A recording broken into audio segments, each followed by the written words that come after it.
This conference will now be recorded. Thank you.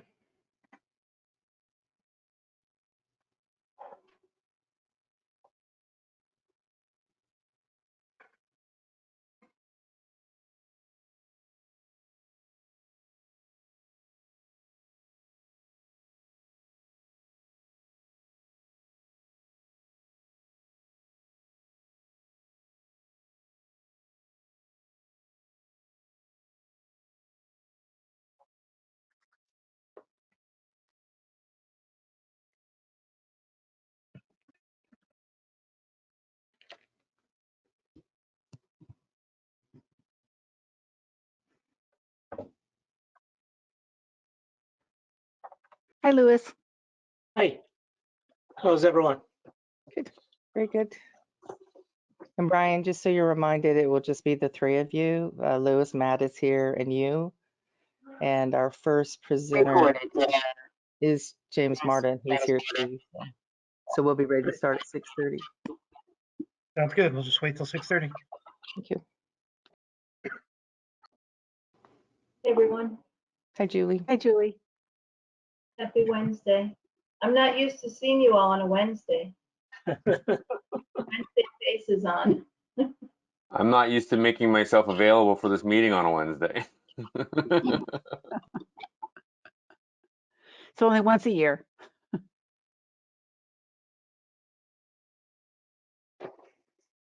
It allows Director Vela to participate tomorrow in Bosca's board meeting.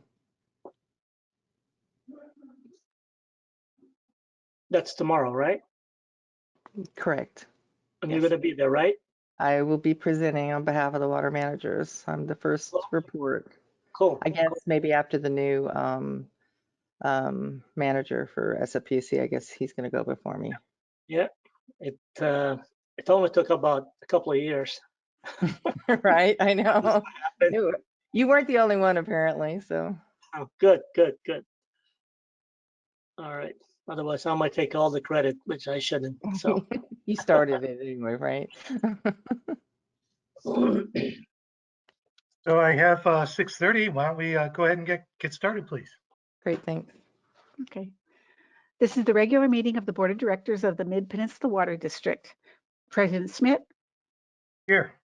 Director Vela, Here. Director Zuka, Here. Vice President Wheeler, and Director Mosesisa are not present, but we do have a quorum. It is acknowledged that District Council, District Engineer, General Manager, Operations Manager, and District Secretary are present. Great. Tammy, any public comment? No, none was presented before the meeting that we're aware of, and I'll keep an eye on this evening if anyone shows up. Okay, thank you. Please just let us know. Okay, on to item number 3, agenda review. Anything people want to pull from consent for extended discussion?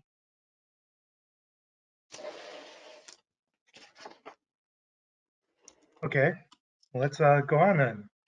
No presentations, so on to consent agenda. Any questions or comments on the consent agenda? I'll make a motion to approve.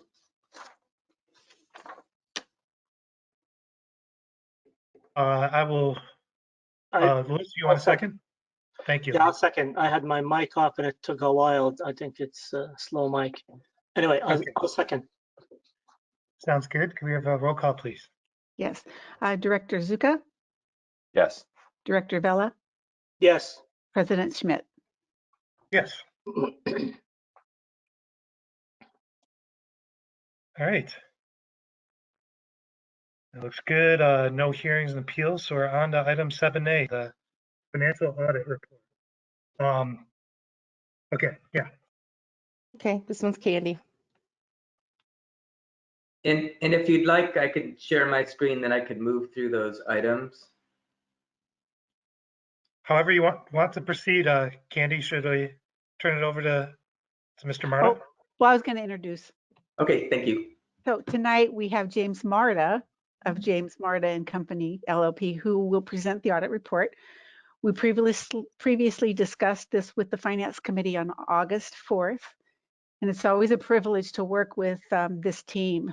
So thank you, Jim, for being here, and I turn the floor over to you. Very good. And okay, oh, you have the, so I can, if you want, I can Yes, show the I'm just got to get to it. I'm sorry, it's after the, I think she put it at the end. There you go, sorry. Okay. Well, you know, an audit is a really important part of accountability. And, you know, we do a lot of government audits, and some of these audits, like a school district audit can be 100 pages long. But if you look at an audit of General Electric, it's only 28 pages. And so why is it so different? It's because all the accountability. And so you've got to come. So this audit is a process of accountability. First, of your staff to you is the board. You, the board, to fulfill your requirements, but also for you to be accountable to the public as a whole.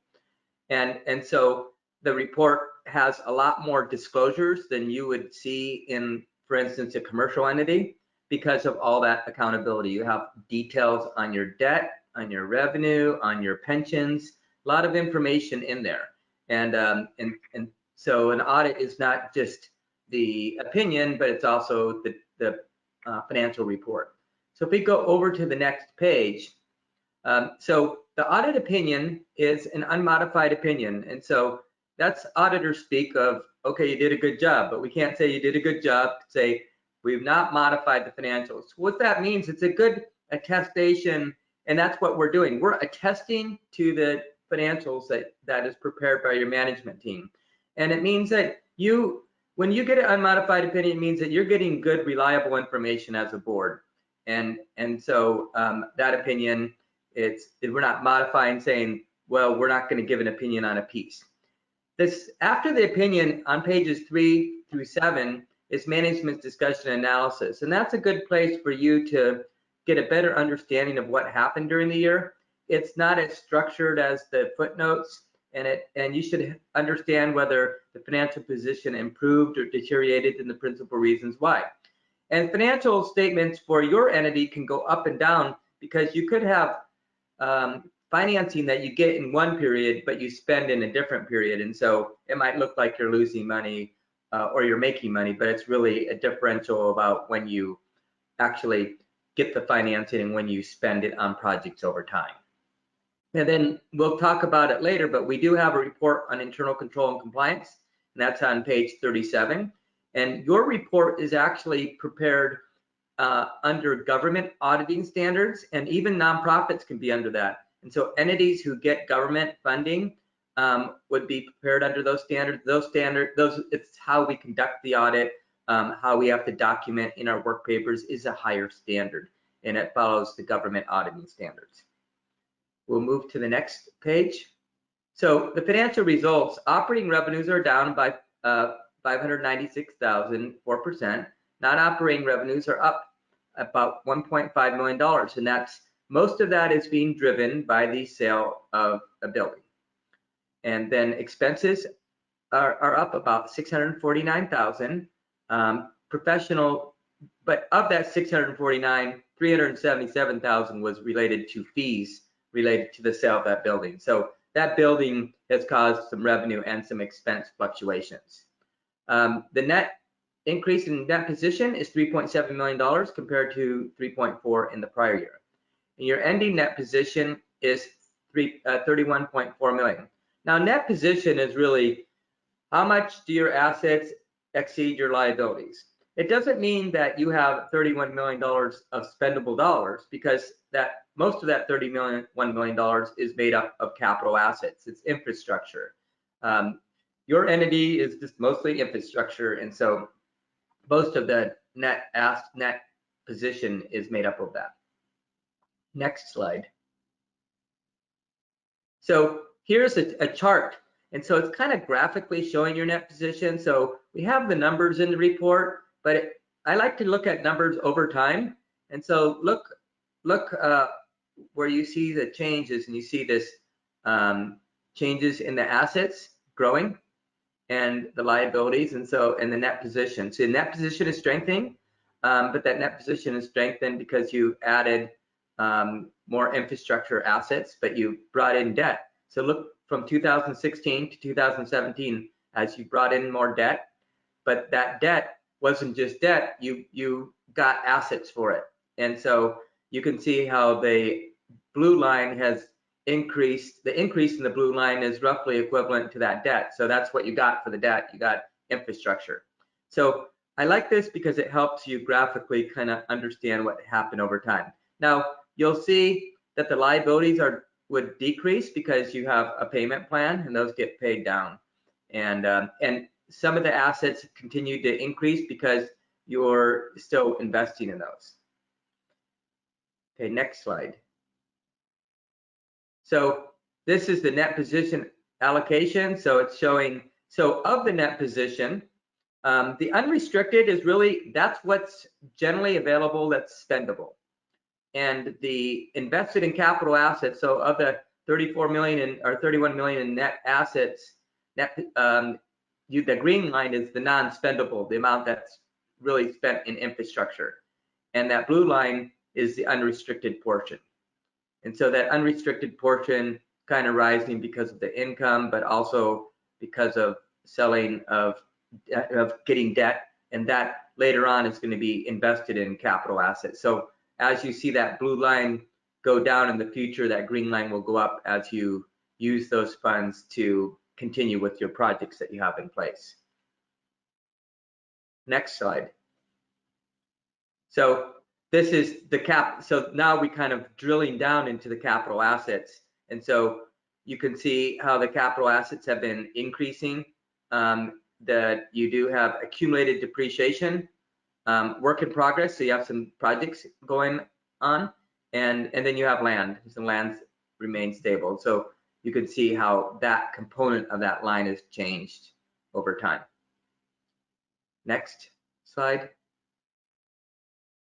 And then this is a statement of activities. And so this is graphically showing what is your income, what is your expense, and what is your net over the years. And so I like to look at information over years. And I know when I came down and we one time and did a presentation, we talked about a lot of your long-term projects, and I saw your map and looked at your projects. And this really shows that over time. And you can see that, you know, sometimes that you had some prior period adjustments, those related to pension accounting. You can see the operating revenues, how they have come in. The current year, part of that has been the sale of the building, and you see the operating expenses, and then you also see the change in net position. So that kind of that brown line at the end of each column is the net income, and there could be and probably will be some years that will be negative if you start spending some resources that you brought in future years, but you're not bringing as many, and that's okay. That's just part of the long-term capital plan. Okay, next slide. Okay, so an audit is a critical look at the organization. So an audit is not just, are your numbers correct? An audit involves looking at the systems of policies and procedures and controls and separation of duties. So we look at what is the strength of the system surrounding the operation of the accounting, and is that system reliable? Can we rely on it? And we test that. But auditors use a combination of procedures. We will test systems. We will look at specific material transactions. We will look at key employee pay and credit card type thing. And so we'll vary that from year to year looking at it. For instance, if you have some specific different type of activity, like when you sold the building, we're going to look at the sales documents and make sure that you got the proceeds that you're supposed to and accounted for that properly. But we also report, we have 3 corresponding letters that go to the board, and one is those charged with governance. We have to report to you if there were any significant issues, which there weren't, what the estimates are related to forming the financials. So the financials are not just a transaction, there's estimates, and the big estimates involved is the net pension liability, and there's actuarial reports that help give the estimate on that, and there's the OPEB, the other post-employment benefit liability, and actuaries help calculate that estimate. We did not have significant audit adjustments. The new pronouncements coming up, which will change how things are accounted for some governments, is the lease accounting. So if you lease out things or you are a leaser of property, then the accounting for that was going to be different in the future. So in the future, if you just lease a building, you rent a building, you will actually show that as an asset on your books and a liability. So the GASB has looked at that as they want to put on your financial the asset that you're enjoying, but show that you have a lease liability related to that. The management letter, there's no current year recommendations. We had some suggestions of solidifying policies, and you guys have those all built up and in place, but you're just waiting for that to get finalized by the board. But you've implemented our other recommendations. Management, one of the things that an audit does when we do go through all of our different processes, we get the tone of the organization too. And management makes policies and procedures important. They look at the process. We can see that in what they do. And on the audit committee, we talked about that. And we can see that they make it important. And I think you can see that in the reports and the responsiveness that the management team has and things. Now, I know that there was some questions, because I got emailed, there was some questions about, well, when we have a report on internal control and compliance in conjunction with the audit, what does that mean? What type of compliance is there to look at for a water district? Now, if we're doing a school district, they have all these rules about how you have to count kids and teach them, and how they spend library funds and federal funds. But for a water district, we still have the rules. The state controller has minimum guidelines for special districts, which are considered. And so we have to look at your reporting to the state controller, and we look at, there's an annual report that goes to them that puts the financial statements in a special form and breaks it out so that they can encapsulate that in the state data. So we look to see that's done properly. We have to look at the reporting for compensation. So they look at compensation of staff and levels, and that gets reported, and board members. So even if board members are not compensated, or if they get other benefits, or if they get reimbursements, that has to be reported to the state. So we look at that compliance. And then we have to, as auditors, consider whether there are any significant areas where compliance would be significant to the financial statement. So that would be if you had to meet certain covenants or other issues regarding debt, or earn money, or have items to be allowable expenses. For example, sometimes agencies get special bond money that has to be very restrictively spent, not general on projects, and we will look to those to see those are done. So when we do our work, we look at the bond money to see that spent on those projects. We also look to see that the bonds are being paid as are required. So we look at the debt schedules, and then also we step back to see if there's any material compliance that would affect the financials as a whole. So when we did that, our report on internal control compliance, I think that might be on the next page. There are no material weaknesses or deficiencies that we're reporting, so that's good news. Now, were there any other questions on what we do during the audit? Any questions for that part?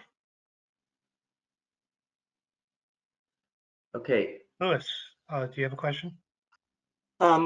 Yes. First of all, thank you for the presentation. And I heard this before, but for some reason, it sounded better today.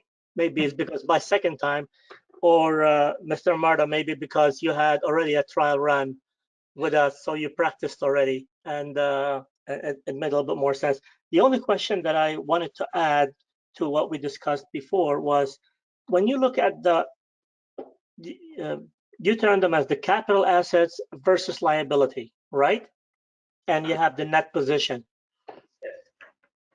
In a district like ours, where you have the assets or the infrastructure, I always think that if you are in a financial bind and you have assets, you can negotiate assets. But in our case, you cannot negotiate, you cannot sell, you cannot leverage your infrastructure, because the infrastructure is what it is. It's there. It's on the ground. You cannot do business with it. How do you equate that? There are entities that have done that have put that out as security and did like a lease arrangement to lenders, and really there are cases that it has been done. So it's not that it can't be done, but conservatively you'd rather not. I mean, okay, but there's always somebody that would lend you money if you pay them enough interest and you put enough. So exactly. And that's the great thing about a market economy, is that they create markets for people to do things like that. But the good thing is that you are prudently managed, that you have a long-term. What I really like about your district is you've done a really good job on having a long-term view and matching up your plans with your financing. And making sure that you understand what's before you so that you don't get surprised. Now, it doesn't mean water districts can't, because there could be a sudden issues with infrastructure. There could be earthquakes that disrupt it, or other water quality issues or resources that could. But you guys are doing what you need to get it ahead of that. And so my response to that is, oh, you could. Somebody would lend you the money to do that. But generally speaking, you wouldn't want to do that. You wouldn't want to remortgage your assets.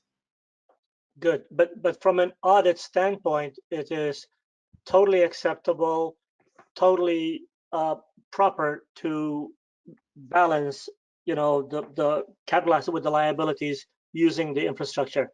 That is a proper way how to, okay, an acceptable method. And the reason it makes sense is because look at you like, if you have your house but you have a mortgage, you still have a house, but you're working it down. But the thing with I think with your infrastructure is, let's say you buy $10 million of infrastructure, but you're not burning that up. It's not like you went on a vacation, a $10 million vacation, and you're going to pay it for years. That infrastructure is going to benefit the community for many years. And so, and the debt is really going to be paid over many years. So the debt is kind of matching the utilization of that infrastructure. So that actually makes sense. I mean, you kind of want to be ahead of the curve, but the people who are benefiting from that infrastructure are kind of paying for it by you financing it. Yeah, And that's good economics. Correct. Good. Excellent. The one thing that I wanted to mention is, the example of the house it's perfect example, because we say we own a house, but we don't really own a house, because the bank owns most of the time, most of it anyway. But that was the thing that I wanted you to talk about, because in the example of a house, I can turn around and sell the house probably within 30 days. I cannot sell infrastructure, but it is worth, and you explained it already. So I've heard proverbs.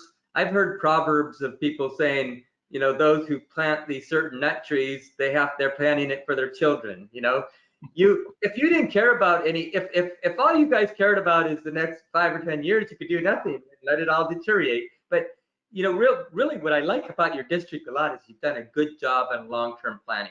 I actually worked on a committee about 25 years ago with special districts, and a lot of them, they had money, but they didn't really have good plans. And you really have met those requirements, and that plan is for the future. It's for the children. It's for the community. And you have to continue. You can't just maintain. You have to improve. And so I like the tone of your organization, because you've done that, and you've done it with the engineering and everything. So as much as this is a report on the position, we do look at how what your liabilities are. Like I've had entities that did sell assets because they were having problems. That was short term. I've had entities who sold properties to make payroll, and you don't heat your house by burning your furniture. I like that. That's short term, and so you are very far from it. You're the other end of that spectrum of doing the things that you need to. And so someone who goes to a lot of entities and also have been on special task force for troubled entities, troubled governments, you are one of the best faces of it because you have the plans in place. Excellent. Thank you. Appreciate that. Thank you. Thanks, Brian. Thanks, Louis. I did have one question about this section. Might have a question for another section too. This question is, I think it's your page 36, it's our page 71, where you say on compliance and other matters, we perform tests of the district's compliance with certain provisions of laws, regulations, contracts, grants, agreements. So I was wondering if you could give some examples of what type of tests are done. Yeah, and I did speak to that a little bit. So we look at the filing of state controllers reports. You have to have a specialized financial report that you're required to. If you don't do that, you get fined and penalized. You have a compensation report. We have to look at certain issues of how you handle your bank accounts and your control procedures to meet the state controller's compliance requirements. So every type of entity will have different types of compliance, like ports will have their own, and school districts and cities will have their own compliance, and yours is under the general compliance for minimum requirements. But then also we do look at anything that is significant to the financial statements, and that would involve for you your debt.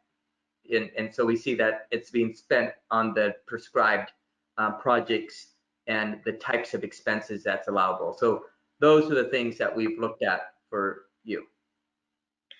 Okay, so I would describe in my layman's terms that most, with the exception of the debt, most of the thing you're talking about are not the nuts and bolts of internal finances of the district, but rather how we tell the world about how we operate. Did I say that accurately? Well, the nuts and bolts of it, there are certain internal controls and compliance things, but at the end of the day, the one who pulls the strings are the ones who make the rules. And so, if the state says to look at something, it might not be important to you, but important to them. So you're right. I mean, the nuts and bolts, it could be defined in a number of ways. It could be, well, what are the controls? But the controls are just, operating within guardrails. But at the end of the day, are you achieving your purpose? So there's accounting, but also there's meeting the purpose. We don't audit meeting the purpose, but we've talked a lot about it because that's really the success of your program. But we do, part of that is nuts and bolts, but the specific things that the state controller wants us to check for compliance for you are more meeting the state controller's needs, not yours. So you're right. Yeah, and again, in my layman's terms, nuts and bolts would be saying to the district, I see here you say you have a contract with this company and you paid them X thousands of dollars. Can I see the checks? And then go verify that that company actually exists and actually got paid. Yeah. So that's not something that you do. No, that is something we do. When that is something in the course of the audit, our job is not to make sure everything's perfect, because we can't check everything down to the T, because we would actually have to be at your office all the time. We are required to reduce to a relatively low level the risk that there's an error or an irregularity and not be discovered. And so we will look at the course of the transactions, and we will design our procedures depending on the uniqueness of it and the specific risk. So an example I gave earlier is that when you had the sale of property, we looked at that really carefully to see that that was accounted for and you got the proceeds and for that property, because it was quite different. But yeah, we do look at contracts. We look at your big contracts or your big requirements we look at is definitely the debt. We looked at the sale of property when we have big purchases, when they come in our samples. So we pick sampling based on sometimes random, but also looking at where there's risk. And so we have a lot of procedures we do when we do an audit. And so we do look at those things, but not all of them. Okay, yeah, understood. There's a lot. You said you do sampling. Can you explain that briefly? And so when we're doing an audit, sometimes we'll look at big things that are real important, and we'll look at all of them. And I keep bringing up the sale of property, right? Or we look to see that you have big debt payments, and so we match those to your payment and to the schedule. But then when we're looking at normal transactions where there's a lot of small ones, we will do sampling. And our objective in sampling is to see that the controls that management has put in place are being followed. And when we pick a random sample, our job, we're not trying to really look at those items because that item is important, but we're really looking, is the system that they have designed in place and effective? And so that's more of testing a system. Okay, yeah, by looking at specific examples Yes. chosen at random. So we do. How many did you do this year?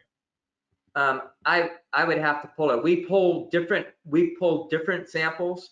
We pull samples for projects. We pull general disbursement samples. We pull revenue samples, and we pull payroll related samples. And sometimes we'll pull reimbursements and credit cards. Those are smaller, and so those will rotate from year. So I don't, those will vary based on the area. So I don't know what those sample sizes are. Okay, yeah, I'm just trying to understand this in general. So maybe you named like 3 or 4 categories, maybe a couple samples in each category would be what you would do? The way we do it, we have to look at what type of risk is in the area and how many transactions in the area. And so that will help determine the size. So it might be 25, and we have to use statistics to figure out how much variability there is to pick our sample. So we actually have to have statistically valid samples in some cases, and others we can say, oh, we're going to pick all the big ones because it's easier and better information. Okay, great, thank you. That's very helpful. That's all I've got. Can move on if there are no other questions. Well, so that really was, and those are good questions because you should have an understanding that we are really testing, with management, putting in controls in the process that board has approved. So overall, you have a clean opinion, you have a good financial position, but really the direction of the organization is matching the financials, that you have those projects in place, you've got the financing and projects planned, and so you have a good direction for your organization. We really want to thank Tammy and Candy for the help in this audit. An audit is a burden on staff, but they work side by side with us and understand the importance, and so it works very well. Thanks. Matt, did you have a question or comment? No, I was just going to ask if we still have some prior year recommendations that are outstanding. From 2013. Everything that you said tonight doesn't give me any concern about them, but I don't know if there's anything in the management letter that you wanted to comment on. It sounds like we're working on some of the policies and procedures, and certainly don't want to have people going back through every resolution we've ever passed to figure out what our policies are. But I think those are, when we looked at those are all, looks like all put together. I think they just have to get some final approval on it. So that's why, we talked about that a little bit earlier, but we're no concerns. Your management team has made those important and have had those looked at separately also. And so they were being careful to make sure they're not just meeting, having a policy, but they're having a good policy. Good, thank you. With that, with to approve this, are you looking for a motion, or do we need a motion here? We don't need to approve this or accept it? No action, it's just receive and accept it. Okay, Were you great. finished? Were you finished, Jim? This was your last slide? Okay, sorry. I wasn't sure. Sorry So about that. I do have one other question. It wasn't on that main document, but one of the other ones. So this is page 82 for us. This is the communication with those charged with governance. So probably just a stupid basic question. These are adjusting journal entries, and I just want to understand, what does adjusting mean in this context? A lot of these things are relatively small figures that don't look very important, but some of them are big numbers. Okay, so there was the $3,974 are some prior period adjustments to tie out the equity for some variance and some expenses from the prior year. It's just a minor item. The big entry, you have two big entries, and that's based on the pension adjustment, and that's adjustment that we did in the course of the audit. And so what happens is, you have your regular transactions that happen during the year, but at the end of the year, you get an actuary, and we have to go through a complex calculation. So we assist management in preparing that adjustment. And so we do not consider that's a deficiency. And so that journal entry 2 and 4 represent that. So those adjustments are based on new information, new actuarial information? Yes. Okay, great. That is, I think, all I had. Can I say something real quick? Sure, please. Those two journal entries, they do every year for us. Okay. And if you saw all the reports we had to look for in the worksheets, it's very complex when they have come up with those. It's not just the actuary says, here's the number. We actually have to report the elements in a number of accounts for you. And so we work with the actuary information to do that entry. Okay. Thanks. I think maybe we are set on this item. In which case, thank you very much. Thank you, Jim. Appreciate it, Thank you, Jim. Jim. Thanks. Okay. It was bye. great working with your team. And you too. Take care. All right, thank you. Moving on, are we ready for item 7B? Yes. So, Rena, you want to deliver this report? I'll introduce it. Yeah. Introduce Anona? Yeah. Yeah. So tonight we have a presentation to be made by Nona Dutton. She's with EKI Environment and Water. And we asked her, almost a year ago now, Tammy and Anona, to do a high-level report on the assessment or groundwater production potential in our district territory.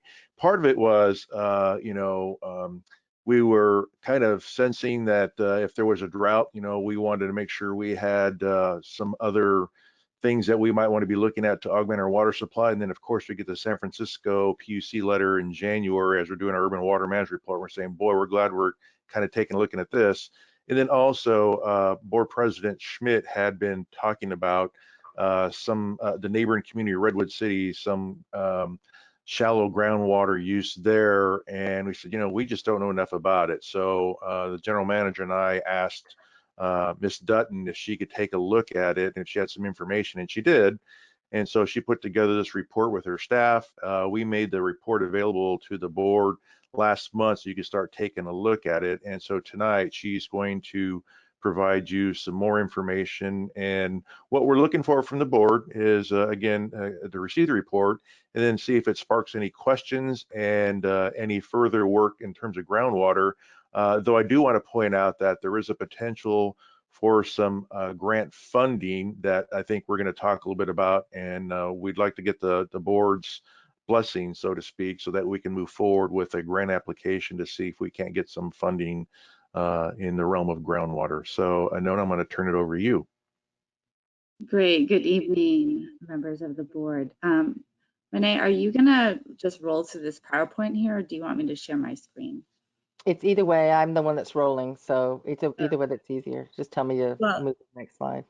yeah, we can just go with the PowerPoint. So if we go to the next slide here. So as the overview indicated, the objective of this study was really to try to understand at a high level what the potential might be to produce groundwater within the service area. Now, obviously, if there was a huge amount of groundwater available, you would already know it because it'd already be integrated into your supply system. But we are entering a different era when we're thinking about water supplies, and supplies that may have been considered marginal or not economically favorable. That calculus is changing with the emphasis on wanting local control, on wanting supply reliability, and so forth. And so that was part of the task, is understand, okay, let's just take another look. There's been some additional work done in the region of late. What does that tell us about what the potential might be in Mid-Peninsula? Obviously, if there is a potential, what might that translate to develop that potential in terms of permitting, in terms of cost, treatment, and so forth. So that's what we did. Next slide. So here's just an overview. Your service area is shown there in green, the green line. The blue line is what's called the San Mateo Plain Groundwater Subbasin, which is a portion of the larger Santa Clara Valley Basin. It's an alluvial basin that was formed, and it's basically defined by the margin of the, the bay basically over to the mountains, sort of west of 280. So about a third of your service area overlies the groundwater basin. So actually it's a pretty small fraction. Most of your service area overlies what I call the Belmont Highlands, which is sort of the foothills to the Franciscan Formation and, sort of the coastal ranges. So it's a very actually small part, kind of the toe of your most eastern portion of your service area overlies the basin. Next slide. And so when you look at the geology, that's what's sort of reflected there. So what's the higher producing, geologic materials, soils, or, rock formations are the alluvium, which are the sort of pinky colors that you see here, and they're pretty much constrained to that portion of the service area that overlies the basin and up into the channel that, from like Belmont Creek area. The rest of your service area is overlain or underlain by very low permeability units. So whether it's shale or sandstone or bay mud or things that are just not high water producers. Next slide. And that's reflected. There have been a handful of wells that have been drilled over time, and I've pulled out the well logs here so you can kind of see how deep people went looking for water and what they found. And you see that there have been borings drilled to, upwards of 100 feet up in the highlands areas. And what you see over and over again is what they're encountering there is shale, fractured rock, brown rock, basically nothing that's going to produce water. We do have one well, a record that when they first drilled it, it did produce 20 gallons a minute, but there's no record for any of these other borings that they were able to produce water. Next slide. Now, through work that was done actually by EKI, but through San Mateo counties, we did an extensive analysis of the hydrogeology in the San Mateo Plain, so that underlying basin. And one of the nice things for you guys is that we actually did some detailed cross sections, so looking sort of three-dimensionally, if you will, at the subsurface based on the available data. So there are two cross sections that went right through your service area, and those are shown on those black lines in the map. The green line, again, is your service area.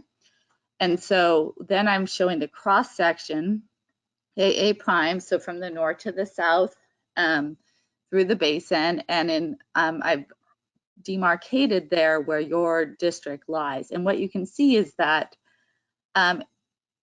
you overlie what's been mapped as a bedrock high. So unfortunately, the alluvial thickness or the water producing sediments are relatively thin right underneath your district. You can see that big bedrock high, and you can see on either side of you to the north and south, it dips down, and that's also reflected in the number of wells. So you can see those, every one of those vertical black lines represents a well. So more wells have been constructed into the deeper parts of the basin. Again, that makes sense. Next slide. Now, what's interesting, however, is if you look at the cross section that essentially goes from the southwest to northeast, DD prime, again running through your district, that bedrock high, in addition to sort of sloping down north to south, it also slopes down to the east. And so what we see is as you head to the east and into Redwood City, you know, the which borders you to the east, you can see there's a significant deepening in the sediments, and due to the depositions of, you know, Belmont Creek and so forth, we see some potentially high producing sediments located there. So that's interesting. Next slide. What we also know, you know, from looking at all the available data for the basin is that, you know, water quality it's not Hetchy quality. So, you know, your customers are used to drinking very, very high quality water from Hetchy. The groundwater tastes different. And in particular, water from the San Mateo Plain is known to have elevated salts, iron, and manganese, and other sort of naturally occurring constituents. So while there are lots of people who, you know, do drink this water, you know, like City of East Palo Alto has a well, for example, that they use. Menlo Park's developed a well that they're going to use for emergency and drought purposes, and so forth. It is potable, or it can be treated to meet potable standards, but it's a different water quality. So depending on the intended use, whether it's for drinking water or for irrigation, different levels of treatment might be required. Or blending. Blending is another option. So the other thing that we had at our disposal to do this analysis is we have the groundwater flow model, which is a mathematical representation of the groundwater basin that measures all the fluxes in and out of the basin. And so we can look at your portion of the basin and see through precipitation of the recharge sources how much water is entering into your part of the basin and how much water is leaving. And it's no surprise, given the low amount of groundwater development in this area, the basin is essentially in balance. So if you were going to pump more groundwater, it would have to be done in consideration of avoiding undesirable results. So you wouldn't want to overpump the basin to the extent that you were impacting others or creating seawater intrusion or other things that would be negative impacts. Next slide. So we did what we called sort of a constraints or a screening analysis, and we basically put together in a series of GIS or sort of mapping layers a bunch of different information that we had for this part of the basin, including what we knew about the total aquifer thickness, what we knew about the fraction of coarse grained materials from the boring logs and other information that was available, and what we knew about the transmissivity or the water transmitting properties of the aquifer. So we layered all that information on and then again overlaid it on, with your service area. Next slide.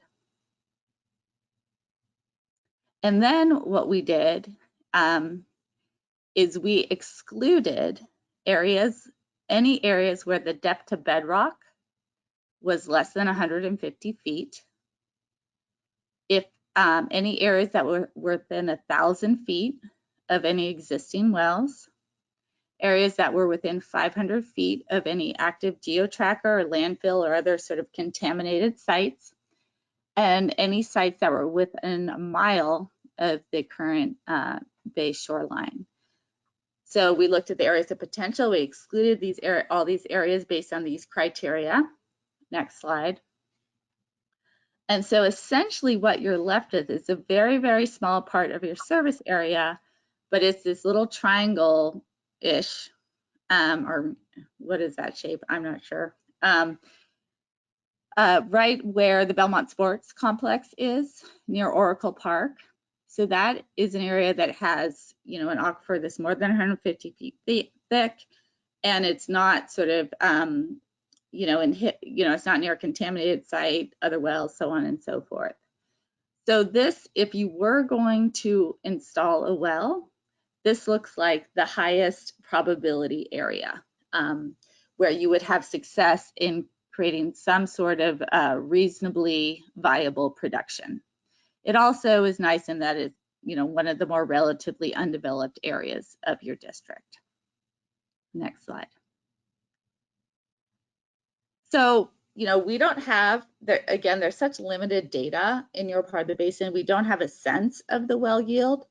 But if you looked, you know, a lot of your neighbors are running wells. For example, your neighbor Coast County Water District runs wells that yield, you know, 50 to 60 gallons a minute. That's part of their supply portfolio. But I mean, if you looked at a well that could yield somewhere between 50 and 200 gallons a minute, you know, that could serve on an everyday basis, you know, a significant fraction of your population. And if you thought about this as an emergency resource and you're not trying to meet sort of all your district needs, but rather just sort of health and safety needs, it could, you know, it could supply a lot more, you know, in terms of an emergency. So, you know, it's not an insignificant amount of water that could potentially be produced. And again, it could either be used as a non-potable source for, you know, if there was a significant enough irrigation demand that it could offset. Unfortunately, I know the Belmont Sports Complex just got converted to turf, so that's no longer an active customer potential. But, you know, if this water could be treated or blended to augment your supplies, it could either be something that you use in a drought to offset, you know, what's projected to be significant shortages within your service area, or something that could be there for an emergency. Next slide. You know, we've done some very, very high level cost estimating for what it might cost to, you know, permit and construct a well. It's not cheap. You know, again, the costs are highly variable for what the fit for purpose is of the well. So if it's going to be a non-potable well or an emergency well, it doesn't need treatment. And so the cost can be less. The first step obviously would be to do some more specific on-site testing, and that is relatively, you know, cost effective to do. And then you really have a lot more information to work with. Next slide. But one of the things that's happening right now is this really unique opportunity is a significant amount of money, you know, close to $200 million has been set aside for drought relief funding. And basically it's for urban water suppliers. The first round of money was for applications due on November 17th. The second is for applications, or sorry, November 19th. Second round is for applications due December 17th. But one of the specific projects identified in this grant opportunity is for development of new wells or rehabilitation of existing wells to provide drought relief. So projects, you know, have to be a minimum of $2 million to be considered. But a project such as this, which is to look at an opportunity to develop a groundwater well to provide drought augmentation supply, is squarely aligned with the intention of this grant opportunity. And there are multiple BOSCA member agencies that are currently pursuing this grant opportunity for this very purpose. So Coast County Water District, North Coast County Water District, City of Brisbane, Prisma Hills Water District, and potentially you guys in this nice sort of bundling of a peninsula groundwater supply resiliency project. And so sort of, you know, articulating this project and going forward to try to secure grant funds would be a really nice way to kind of further evaluate whether in fact you do have this supplemental resource that could be integrated into your system. Next slide. So, I think one of the questions that came up, to kick this project off and then sort of during it is sort of what role could private wells play? So what I've been focusing on to date would be a well that the district installs and operates and manages and, as part of your supply portfolio. But obviously, individual customers within your service area have the right to, should they choose to, secure a permit and drill a local well. So well permitting in this area is regulated by San Mateo County, and there is a process that any entity that wants to drill a well goes through with the county to construct and then operate a well. So there is the permitting process in place. The lack of borings and active wells within your service area suggests that there is limited potential. And it's also something that customers within your area have had limited interest in pursuing. Next slide. Now, there are a couple of agencies on the peninsula where there has historically been more activity around wells, or where they have more, I would say, policies in place to address it.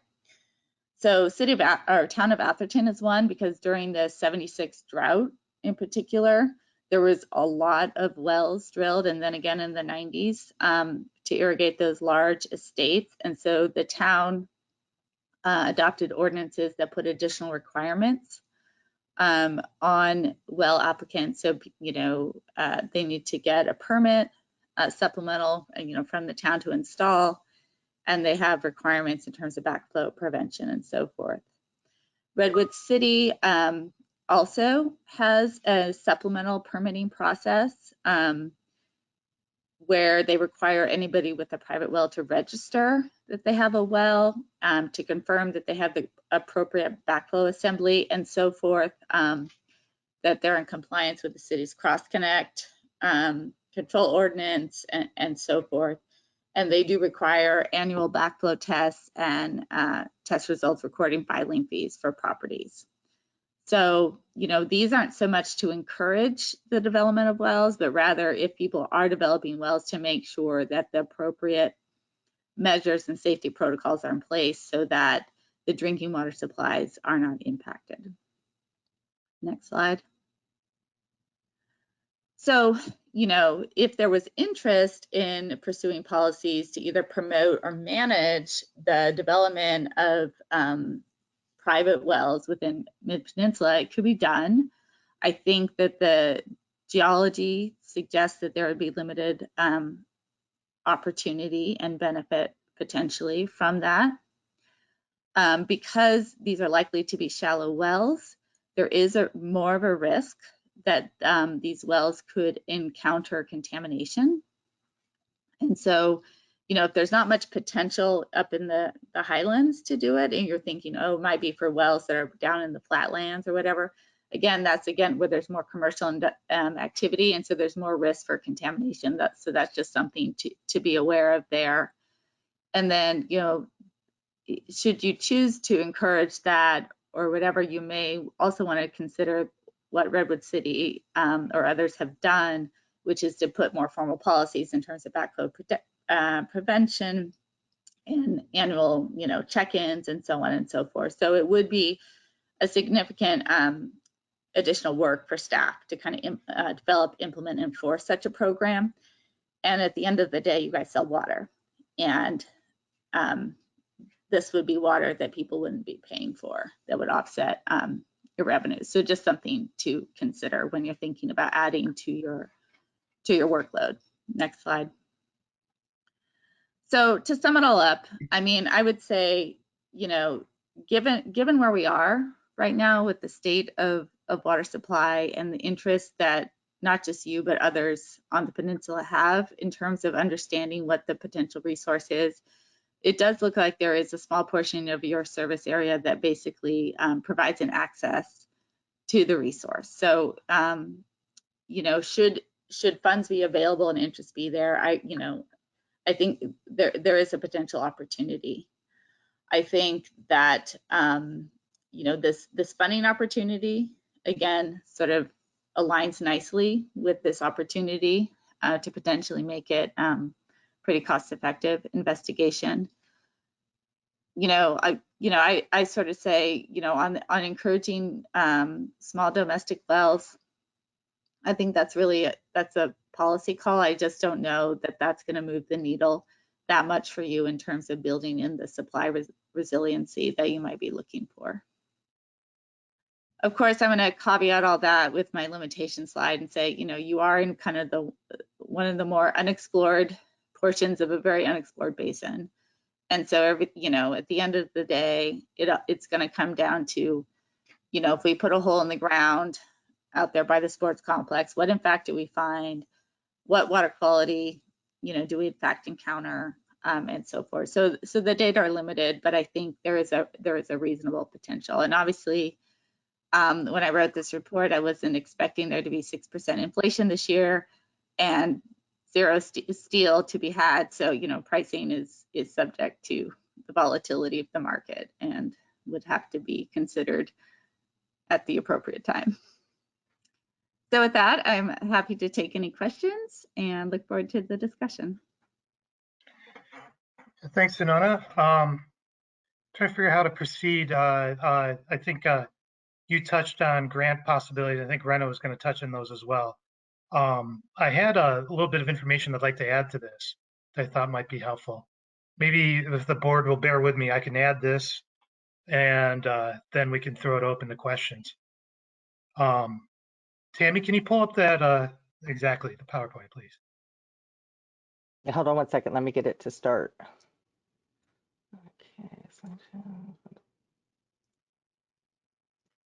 Okay, there you go. Thanks, Tammy. So this is a presentation I did to Santa Clara Valley Water District several years ago, showing one of those shallow wells that Anona was talking about. So this is, by the way, a friend of mine has this property in Redwood City, down in the flatlands east of El Camino. So it's a small backyard system and a little bit of close-ups, but the well is towards the back of that picture by the fence. Next slide, please. So, and this shows how he cleared out his backyard to maximize permeability. And he does it in his backyard to take care of his raised bed garden, and he does it in his front yard for his lawn. Next slide, please. So there it is. That's the well system. It's pretty simple. He did not put it in. It actually preceded him acquiring the property about 25 years ago. So it's been around for quite a long time. So a small amount of storage and a pump. Next slide, please. So the pump just operates on the pressure within the storage container. It does not provide even pressure outside for the distribution. He doesn't need it. It's a drip system, plus some distribution in the front as well. So he doesn't know how deep the well is, but he suspects it's about 30 feet or so. Again, because he didn't construct the well himself. Next slide. And what he has done is, again, maximize permeability. So maybe not quite as relevant to us, but certainly relevant to stormwater managing agencies, as they would like people to do what he did, which is disconnect the downspouts from his roof. So it goes into a French drain and drains directly to recharge the water in his area. Next slide. And that's how he waters his front yard. Next slide, please.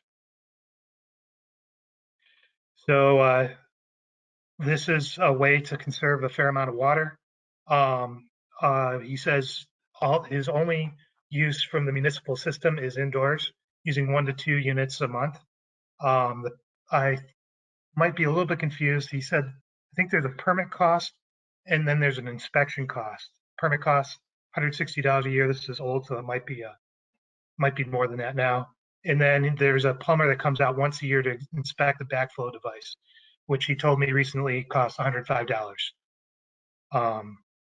And he thinks he saves a fair amount of money doing this. As well, there's a conservation gain. Next slide, please. So this is what I did for Valley Water District, is to say, here's a way to conserve. I understand this is done quite commonly in Australia, more on a sophisticated neighborhood level. And there could be potential use of it indoors for non-potable use. And then I was thinking about potable use for emergencies. Next slide, please. And you do have to consider risks about whether it can affect the water table. And I pointed out the same thing that Anona pointed out, this takes money away. That might be the last, why don't you go ahead? Yeah, we can skip that. You can go to the next slide finally. There's one more slide after that. Yeah, this is a simple depiction of the differences. Getting an unconfined aquifer before, as opposed to a deep aquifer. Thanks, Tammy. Can you switch then to those photos that I sent? Yes, 1 second. Okay, stand by.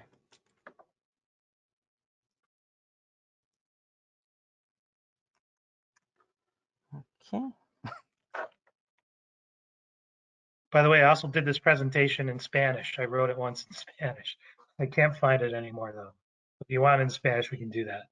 So thanks. This is a picture I took this morning from my balcony. This is 815 Old County Road. It's the former Belmont Ice Rink, which is now being constructed into 6-story condos. So that's a wide shot. And the next shot is going to be focusing in the back left corner of this picture. Can you show the next picture, please? Yeah, let me see if it transferred over, Brian. I thought they were both together.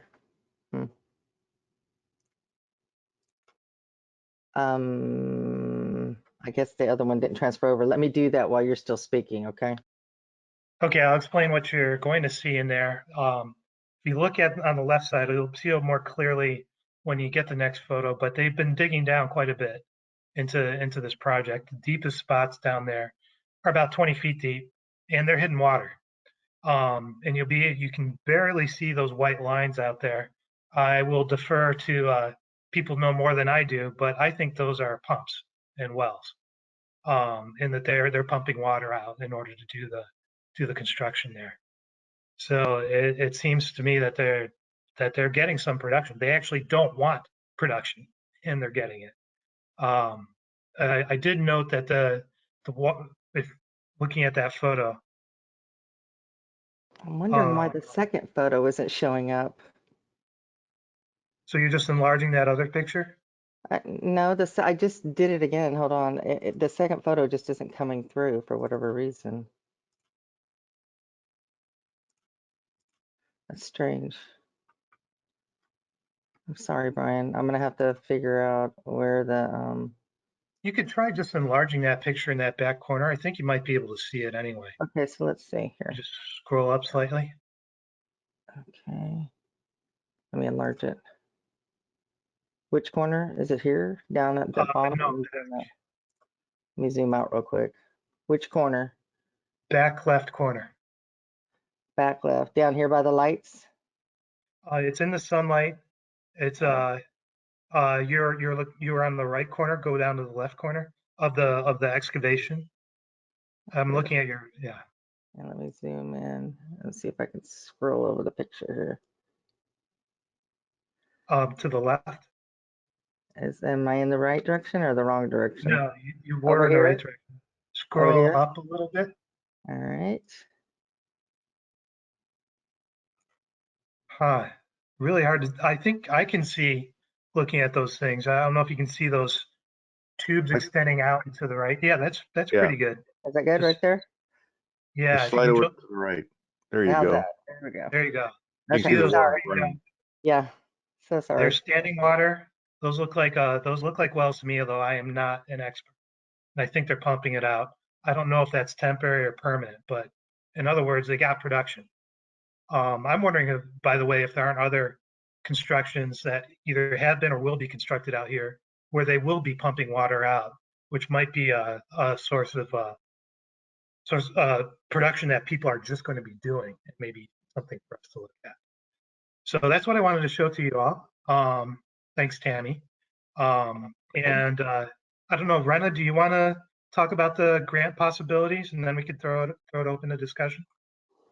I know that I'm going to throw you under the bus, Tammy. I know that you and Adona have been talking more about the grant opportunity. So do you have some Yeah, information? no problem at all. So, the opportunity is gathering, Anona mentioned it earlier, just for this potential for water resiliency projects that might not have been something we would have considered moving in that direction. So we're going to work with this group as long as we don't hear otherwise from the board this evening, because we all have interests in this grant money because it's free money, which is nice. We're not normally eligible for grants because of our income levels, and that goes for all the agencies involved. So because we don't have $2 million project, although I want to be frank with you, we do, outside of this discussion, we have the Decoven tanks replacement project. And we found out that that project, because it's no longer budgeted and because, it is eligible, water storage projects are eligible, that we're gonna throw that in the mix too. But if there is interest in us continuing to at least explore this groundwater potential, then the direction that we'd like to hear from is just, yes, go see what we can get. Obviously, we would have to bring back a grant award to the board. There's going to be all kinds of agreements that are going to have to be executed for all of us to work together. There's possibility that we won't get all of the money. There is no matching fund requirement with this money that is out there, and it's just a large pot of money, and it's first come, first serve. So it's worth it, and we're going to be able to work under my signature authority for the grant application, and that's kind of what we want to hear, that we have this viability if the board wants to explore this groundwater opportunity more, to see if we want to explore in that area, which might require some easements and working with the property owners to get access. It's a small footprint that we would need for a test well, to see if it is indeed something that we might want to have in our portfolio of water supply. Little as it may be, it might be something that during a mega year drought could be available for watering yards, particularly if we're ever hit by the 50% cutback by the Bay Delta plan. So that's kind of what we're looking for this evening, is just, are we still interested in moving in that direction? And if so, then we'll work because we have a very short timeline. The deadline is December 17th. So we have a matter of a couple of weeks to work with these other agencies and get in our grant application. And that's it, I hope. I mean, I can answer questions if there's any specifics. Thanks, Tammy. Any questions or comments? Louis. Thank you. Thank you, Anona. That was very good. If we're talking about grant money and the storage, the tank storage is one that we could maybe get some money for. I will vote for that in a heartbeat, and I will not even dream of spending a dime on this. I mean, that is how serious I am about replacing that tank, as opposed to going on this. I mean, this is all interesting and all that, if it happens to produce some water that maybe we could blend, because that looks like our option. But if I had the choice, I will go with the storage in a heartbeat.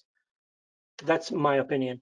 Secondly, on one of the pictures or the photos that showed the excavation, and it shows that there's like pumping water, probably to keep the site as dry as possible so they can work. But it appeared that they were pumping water behind that retaining wall, and I just did not understand that. Why would they pump water over the retaining wall, and that water is going to come back into the site? So are those for water, or did they find any contamination and they were airing it out? You know, I see Brent Chester, our operations supervisor, one of them is on tonight. I don't want to put him on the spot, but I'm not sure if he's been out on the site since they started the construction, if he's able to identify if maybe there's bypass lines behind that wall going down into either the storm, not storm system, the sewer system. But Brent, are you Oh, familiar with that site and you know what or where that water might be going that they're draining from the site? And Tammy, if your you mic. can, if you can pull that photo up, I think you can explain it. Tammy, Brent says he has no mic. Okay. I Okay, think hold on. I'll turn his mic on. Sorry, and then I'll. Oh, he is. He just needs to unmute himself. I mean, he said it says he's not muted. Do you want me to make this larger? no, I think those are all, my guess is that those are all well points, and that they're getting pumped back to that Adler tank in the back, and treated, and it's being taken from there. So those are all going over to the back of the retaining wall, probably manifolded together. And it's a well point dewatering system around the construction site so that they can depress the groundwater table and be able to do work without it interfering with their excavation, would be my guess, just looking at it. So it's all probably getting taken back to that red tank in the back. Well, thank you. the red thing in the back. Right here, right here. See where it has Adler? Is that the tank you're talking about? This Adler? That's yeah. Yeah. And then from there, it's probably being discharged to the storm drain, would be my guess. You can see the pipes coming. See right here, this Adler tank. Right here, this square. It'll be interesting to find out, how much water they're, at that level. It looks like they're about 15 feet there. Yeah, I would guess that 15, 20 feet there. It looks like there's some water at the higher levels as well. Again, only on the left side of this photo. On the other side, which is at the higher level but flat, it's dry.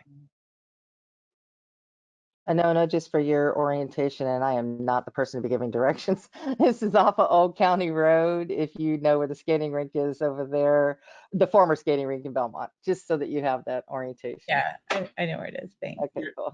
Totally in the flatland. Yeah. Yeah, and that's not uncommon. In fact, when we did the modeling for San Mateo Plain, a significant source of discharge from the groundwater system is shallow dewatering during construction. What they often do then is, build an impermeable basement so they don't continuously have to dewater. So this is sort of a construction phenomenon, and then it stops. But yeah, especially in the bay, there's shallow water. It tends to be very poor quality. It tends to have a risk of contamination because it's, there's gas stations and dry cleaners and various other sites. And, so that's just something to be cautious about if you're trying to use this as a resource. And I'm sure they're having to sample this water before they discharge it in case there's any contamination in it. Any other questions, Louis, or comments?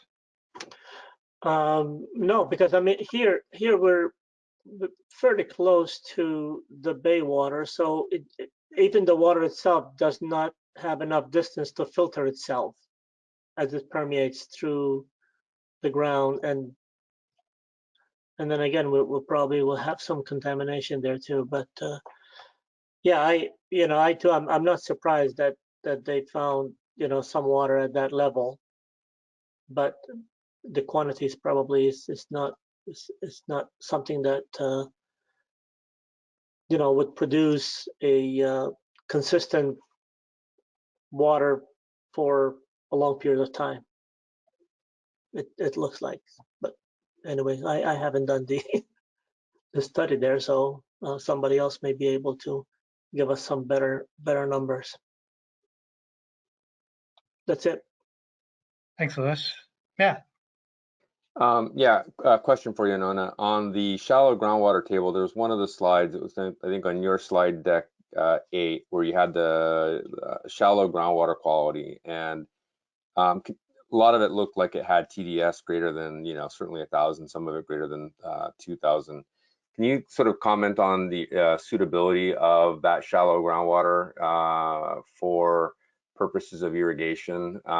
If we were going to do things like Brian was contemplating, you know, allowing shallow groundwater wells for people to irrigate in backyards and that kind of thing.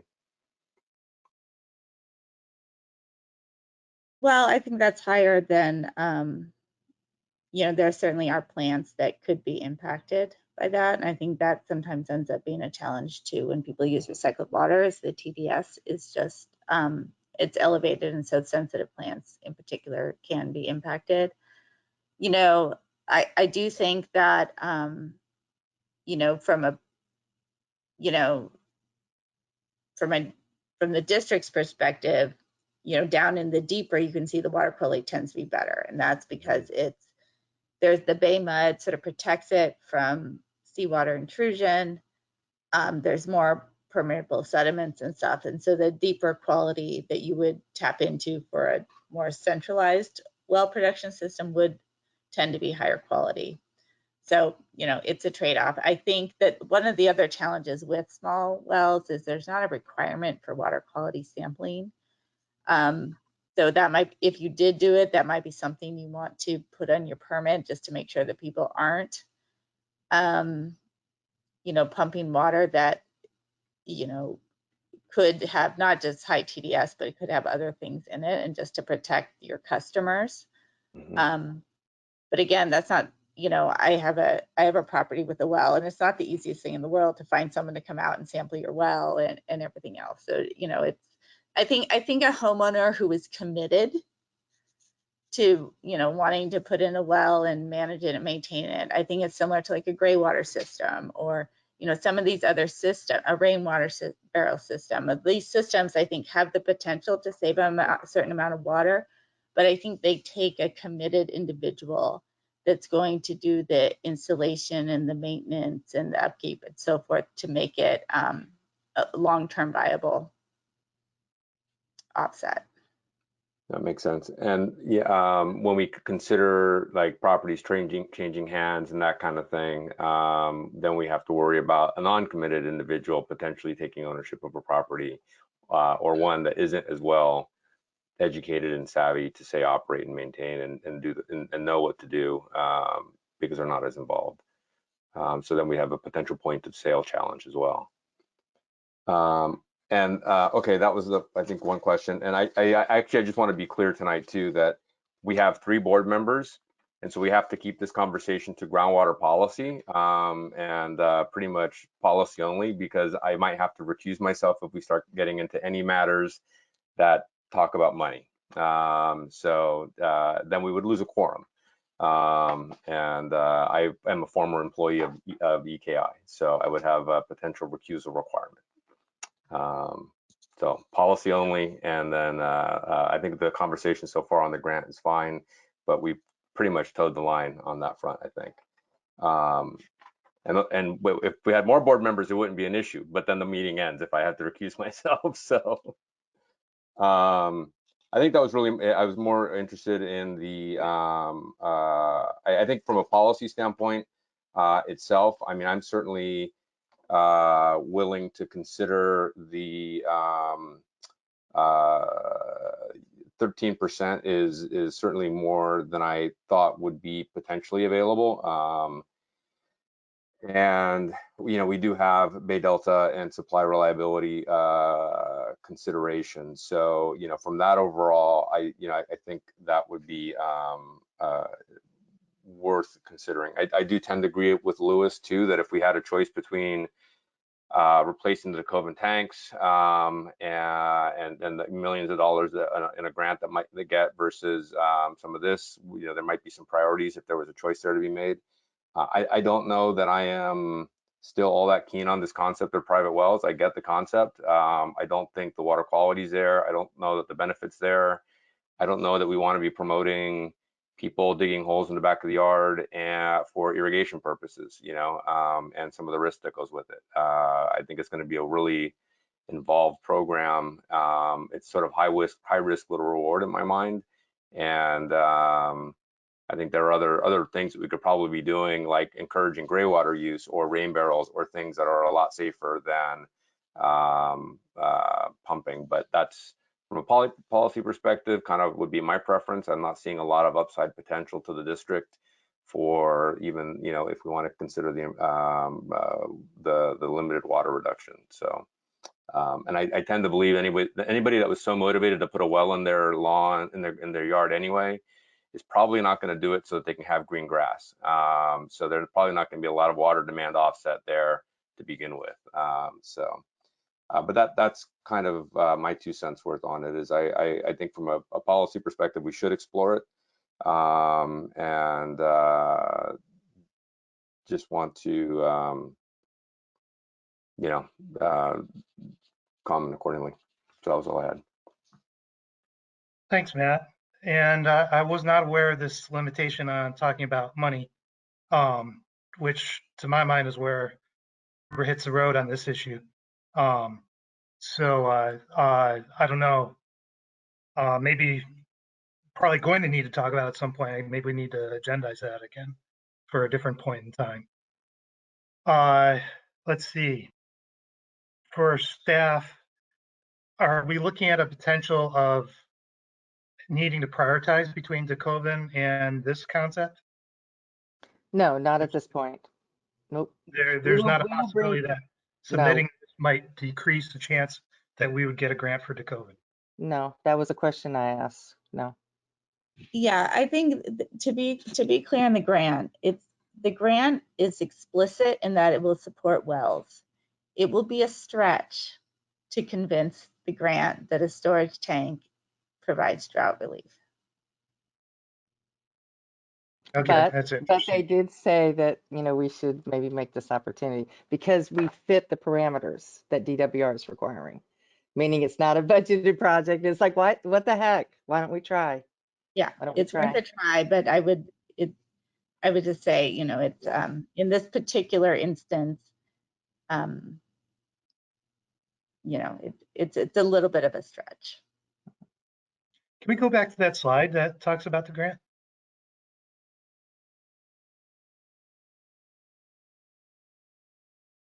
This one or this one? That one, thank you. Yeah. Yeah, right under the highlighted bullet is drought resiliency planning. I'm wondering if that's another thing that's available to us and whether the cost of just doing this consultation could fit into that or not. You mean for this tonight's presentation and what we Yeah. did with, it can't be for work that's already been performed. Okay. Okay. But All right. shovel-ready projects are encouraged. They just can't. We can't go back and pay PACPOR, right? You know, as part of the grant application, we can't ask for reimbursement for that money.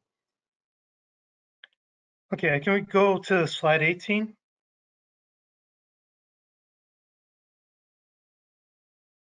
On the issue of losing revenue, I just wanted to see if there's any distinction between this and our water conservation programs that have the same effect.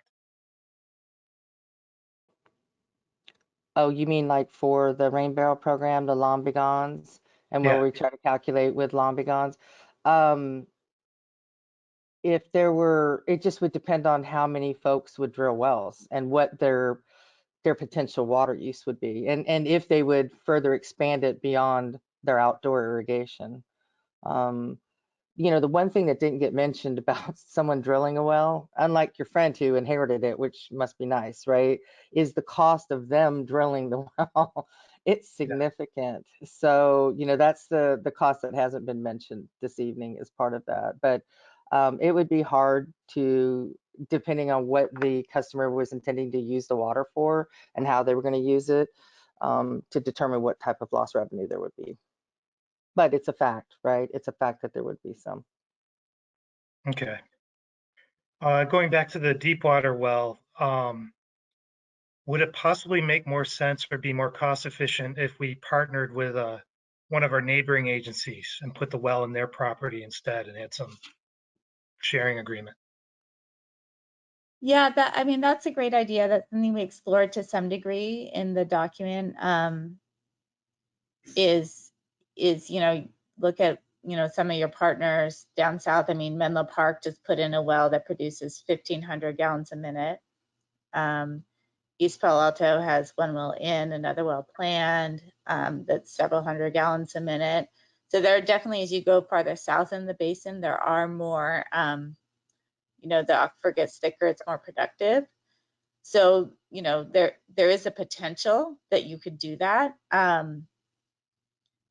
that takes, you would really have to initiate that conversation, and, that kind of agreement hasn't really been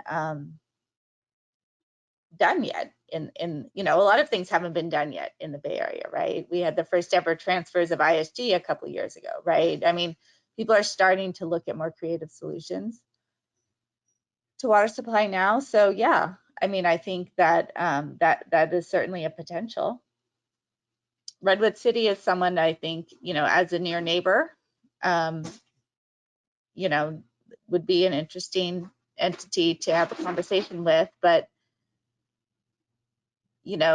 unlike you guys, which are a district and can focus on water, as a city, they have, it's a more complicated institutional arrangement. But yeah. Okay. Possible, you're saying, I'm not sure how easy it is.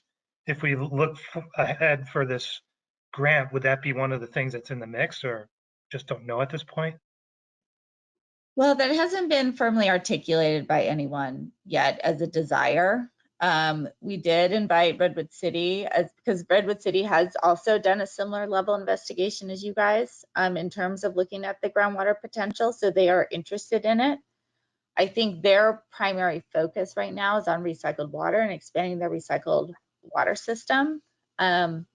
We did invite them to the first sort of meeting on this grant, or Tammy invited them. I just don't think they can move as quickly as the rest of the group in terms of pursuing this opportunity. But I think, I don't know, Tammy, if you've had discussions with Justin. I haven't heard from him. And then the other thing that got mentioned at the first meeting is just that Redwood City has other projects too, right? Not only maybe recycling water, but maybe they're doing something else that might fit within the grant parameters. And as a city, they might be applying for something altogether different than this. But no, we didn't hear back from them. But they do have more groundwater over in their area than we do. And we are partnering with them with regard to the PREP project, the potable reuse project that San Francisco and Bosca and Cal Water is working on with Crystal Springs. So, but that too, another long-term project that's been, I think Matt was the one that shared it with me. It's been going on for 10 years, and it's probably going to go on for another 10 years before they get everything worked out. But it's a great project, definitely for us to be at the table. Yeah, that's where I was wondering about where to spend money. Yep. So, To me, that's the best place to spend the money when the time comes. But I just, this is here and now, and something that at least can be explored before 10 years, right? So. yeah, that 200 gallons per minute is basically a best guess, right? It could be much less, it could be somewhat more than that. Correct. I would err on the, I think that's a cautiously optimistic view of the production. Okay, It also and depends on how you use it. So I would say you might be able to get 200 gallons a minute for 3 months if you wanted to use it as sort of a, summertime drought supply. If you wanted to use it every, 24/7, 365, you might have to pump it at a lot lower rate, just because, again, the aquifer is more limited there. So it's really, you'd have to optimize the design and operation to meet your needs. okay. All right. Well, we need to tell staff what we think. Matt, did you want to jump in again? Yeah, no, actually, got distracted. Sorry. Yeah, the one thing, with the groundwater supply potential at 200, it'd be nice if you could do some directional drilling and go underneath Redwood City, but that would be wrong. The one thing it might give us is again, it's the sort of toilet flushing in an emergency kind of thing. I mean, that's the level of supply that is, if that. It's not.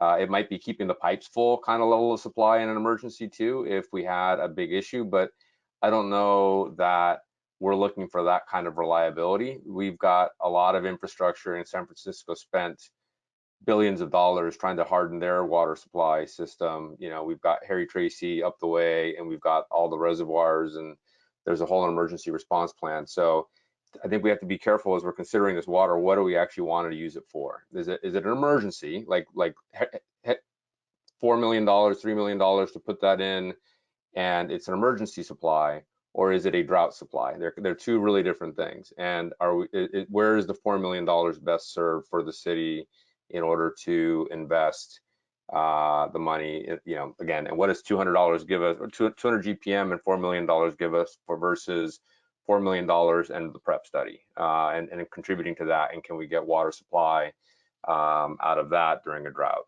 And that's, I think, the balancing act that we have to play from a policy level standpoint. So I just, you know, wanted to put that in the context of that. That's the way I look at the decision right now. If we had $8 million, maybe we could continue, you know, consider both. But if we only had 4 million, which of those two pots do we want to put it into when we're talking about hardening the supply that we have? And we can also talk about, you know, the demand side of the equation too, which we have, I think, quite a bit invested in conservation.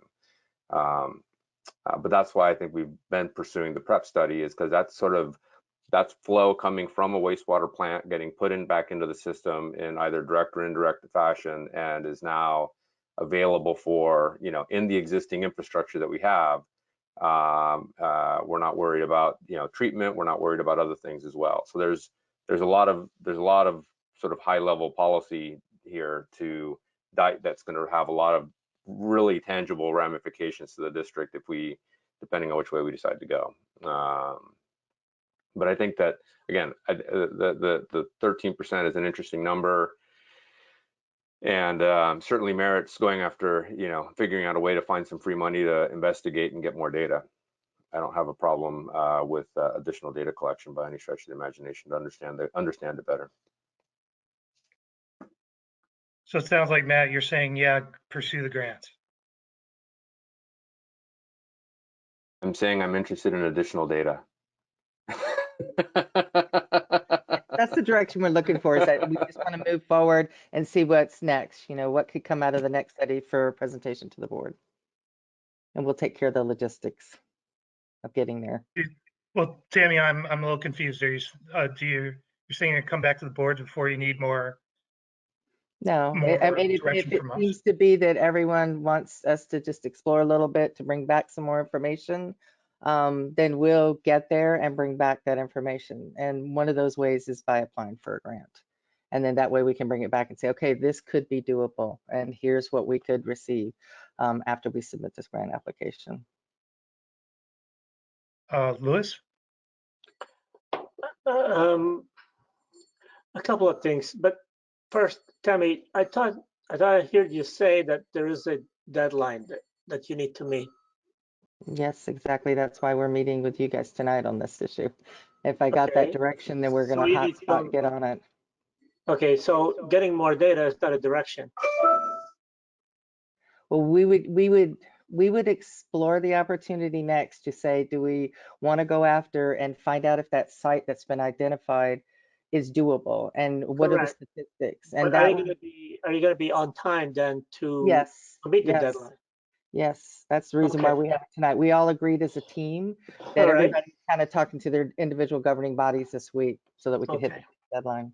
All right, very good. And my other comment, I was a little bit surprised to hear Anona say that nobody explored the teaming up with the other, because that's exactly what I was thinking of. I would say that if I were to put my money or invest my time, I would go where I would know for sure that I have maybe an 80% or 85% chance of actually hitting water, which would be Redwood City. And I go like, yeah, we'll team with them, and maybe we'll pay some of the expenses, but then we'll guarantee some water back. and I thought that would be something that probably everybody else thought of before, but it looks like it sounded like it was a new concept. But No, it's in the report. It's discussed in the report as a potential. It's just it's very different to lay it out as an option, and then to actually have conversations that create a decision point, right? okay. So it said strategically. I mean, what the document says is, you know, a strategy that Mid-Penn could pursue is partnering with another agency Perfect.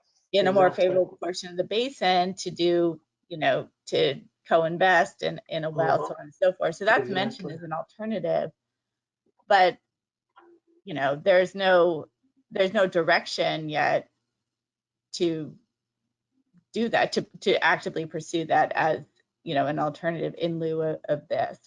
The critical ask tonight is, look, there's this near-term grant opportunity. It suddenly makes things that seem farther fetched or would have historically, you know, fallen to the bottom of the priority list potentially more favorable given the alignment of this project, your demonstrated drought needs, and so forth. So it seems like a unique opportunity that you could pursue. It doesn't preclude you from engaging proactively in some of these other conversations with your neighbors.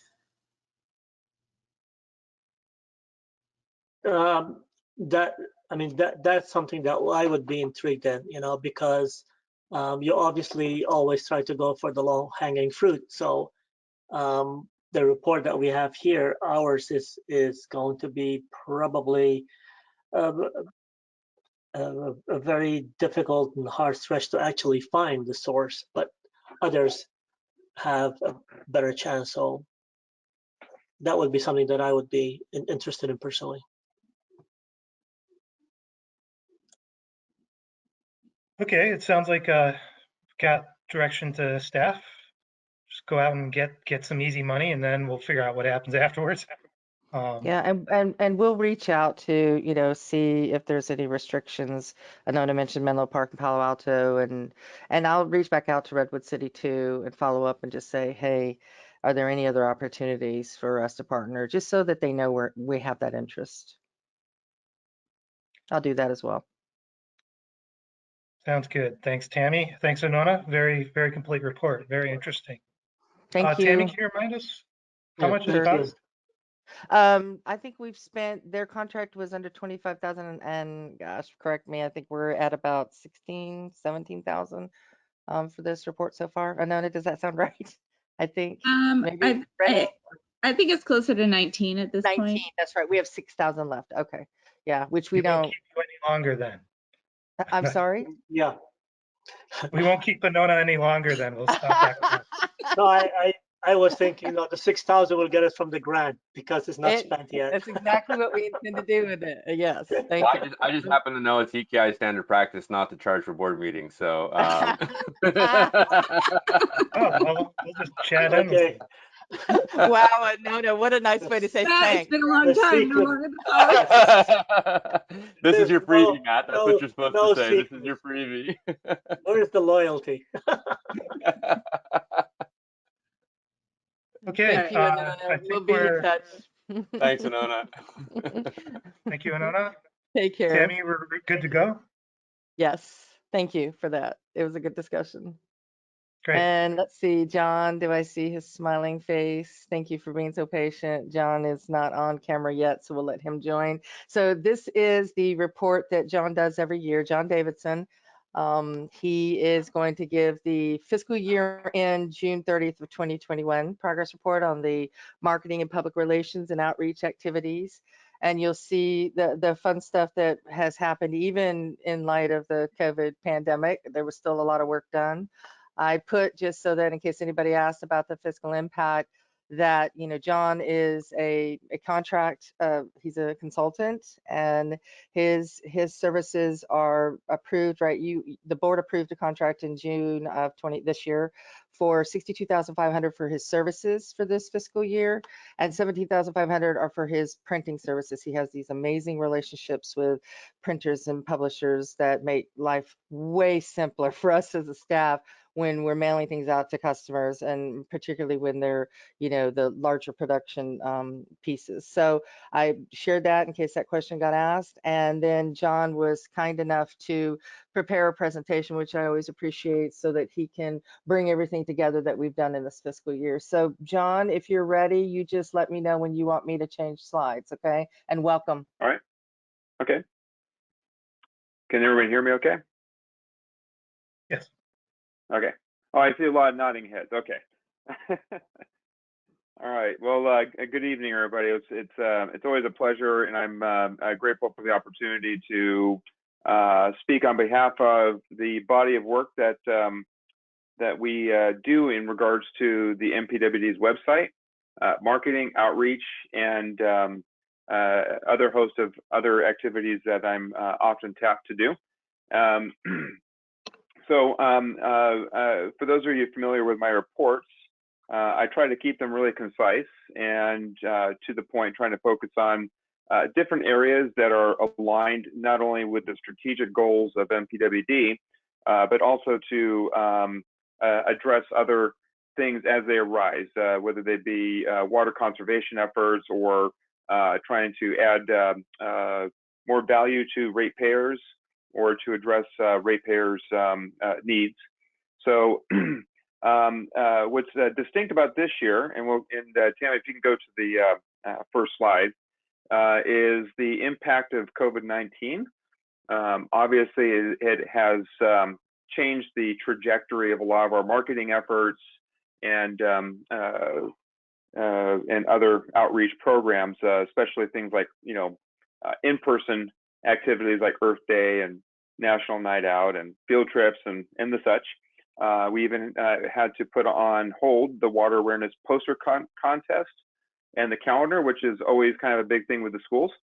So obviously there's been a lot of different things that we've had to navigate around due to that. And there's a list here of the different activities, the effective programs, and other things that we're able to maybe transition to so we can see silver linings in this. So we kind of moved to more digital services and offering more tools through the website 4.0 for ratepayers, so they can get more value from their interactions with MPWD, which in turn also alleviates a lot of the time efforts by staff interacting with people in person or such. So the website continues its mission to ease not only the staff's interaction times, but also to provide ratepayers the information that they need. So, and also related to COVID-19, we established a COVID page. It's a static URL where we updated not only what MPWD was doing in regards to the pandemic, but also local health issues, orders, and other things. We try to stay on top of that. We use the news ticker to do some of that as well. One of the things that we did also do is we switched to online virtual landscape classes, and that's offered by Bosca. Those are 24/7 free online landscape classes, which is kind of nice because even though we're not doing these in person, which is always popular with the local public, but we are able to offer a wider, at least Bosca is, a wider array of different landscape classes to ratepayers, rather than just one or two that we might offer in person. So we were able to advertise that this year and really promote that, especially in connection with the California Way of Life water conservation campaign. Next slide. And so we'll start off real quick with the mechanics and the metrics of the website. I decided to kind of go over and just kind of provide some key areas of analysis to kind of show you how well the website 4.0 is doing. And you can see from the past 12 months that we've got 16,700 organic sessions, and that equates to almost 2 pages per session. You can see how many organic page views we have, and how many users and sessions we get per month. And we're seeing a pretty steady stream. We don't see too many dips, except for maybe during the summertime when there's a little bit of little engagement. But we're seeing a lot of traffic on the site. I'm also listing a lot of the top landing pages. These are pages where people come to directly when they search for us or type in a URL or what have you. So there's that's a pretty good cross section there, as well as the different keywords that drive people to the MPWD's website. I think we have pretty well mastered the SEO environment for Mid-Peninsula Water District online. So there are very few key terms that you type into that you do not get Mid-Peninsula's website up at the very top. I'm also providing some information about referral traffic. That's something we've never tracked before, but I kind of thought, I get all the monthly reports from Liftoff Digital about the performance on the website, and this was something that kind of popped up. So if you have a chance to take a look at that, kind of interesting stuff. Referral traffic is traffic that comes to the site from other links, not necessarily from Google or from direct, bookmarks or direct linking to the site. So that's kind of interesting. A lot of those are from Belmont, also from calops.org and Bosca. All right. And by the way, if you have any questions along the way or want to stop me, please feel free. If you want to, would like me to elaborate on any one of these items, that would be great. All right, so we move on to civic pay, which has always been kind of a nice thing to talk about. It's always in the background, but so last year, in the last 12 months, we have seen an uptick of 958 civic pay accounts. I really thought we had reached a maximum capacity or maximum saturation with civic pay, but we keep pulsing every chance we get. We pulse the advertising and the messaging for civic pay. We've discussed about how much money MPWD saves when we sign people up for civic pay, especially for paperless and auto pay. So every time we see these numbers tick up, I think in the past we've talked about between $7 and $8 a year. I think I think it was more than that. I'm not sure, Tammy. Maybe you can. But in any case, so every person we add, we save more money. Yeah, but it is something that we continue to do because we've made a commitment to the board too, that we would continue to work on this to get folks to sign up for their payments online. Right, and also we do, the more people we put on auto pay, the less we have in terms of accounts going past. So we continue to advertise this, and Misty has been really nice enough to, over the years, to provide me a lot of this raw data. This is, pretty topical information. She, there's, more data that you'd like to mine into. She could probably provide that. So I really appreciate her pulling these together. And she also did inform me that we've reached a point where total civic pay accounts also include people who may not necessarily be customers anymore. So the numbers are starting to get a little contaminated, I guess is the word. So it says 6,389, but that also includes people that we can't get out of the system. Those are people who have left the civic pay but are still showing up, and maybe Misty can discuss that further if you have any questions about that. But that's what she informed me about.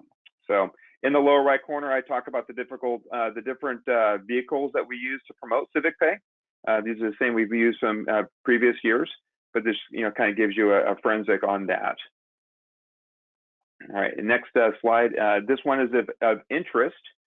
This was actually included in my presentation last year as part of the new customer portal, which we're also promoting. So this is the home water report. I bring this up because with the water conservation efforts now starting to kick in this year, and looking like we have been tasked with really pushing not only conserving water but also tracking water and letting ratepayers know about this valuable tool. I'm presenting that here. And this is the data that I've been able to kind of glean and to kind of show you what type of vehicles we've used this year to promote the home water report. So according to Misty and the data she's been able to pull up, we have 755 ratepayers signed up, which is an increase of 255.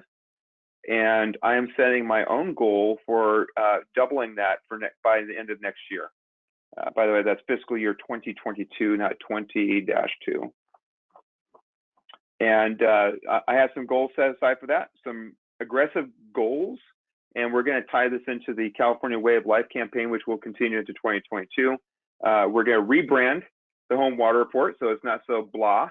We need to kind of spice it up a little bit and make it a little bit more identifiable and recognizable. And we're going to cross-brand it with the California Way of Life program, as I mentioned. And we're going to do some aggressive advertising and working with Jeanette closely. Looks like we're going to try to put together some incentive programs to get people to sign up. So we'll have gifts or goodies or other promotional items, car wash coupons, T-shirts, some other promo items, water conservation materials that we can use to get people to sign up, which is very similar to what we use to get people to sign up for Civic Pay about 2 or 3 years ago. Any questions about the home water report? Okay, next slide. All right, so this is kind of my eye in the sky look at the different publications that MPWD has published. These are the standard ones of the Water Conservation Report, the Consumer Confidence Report, and the Waterline.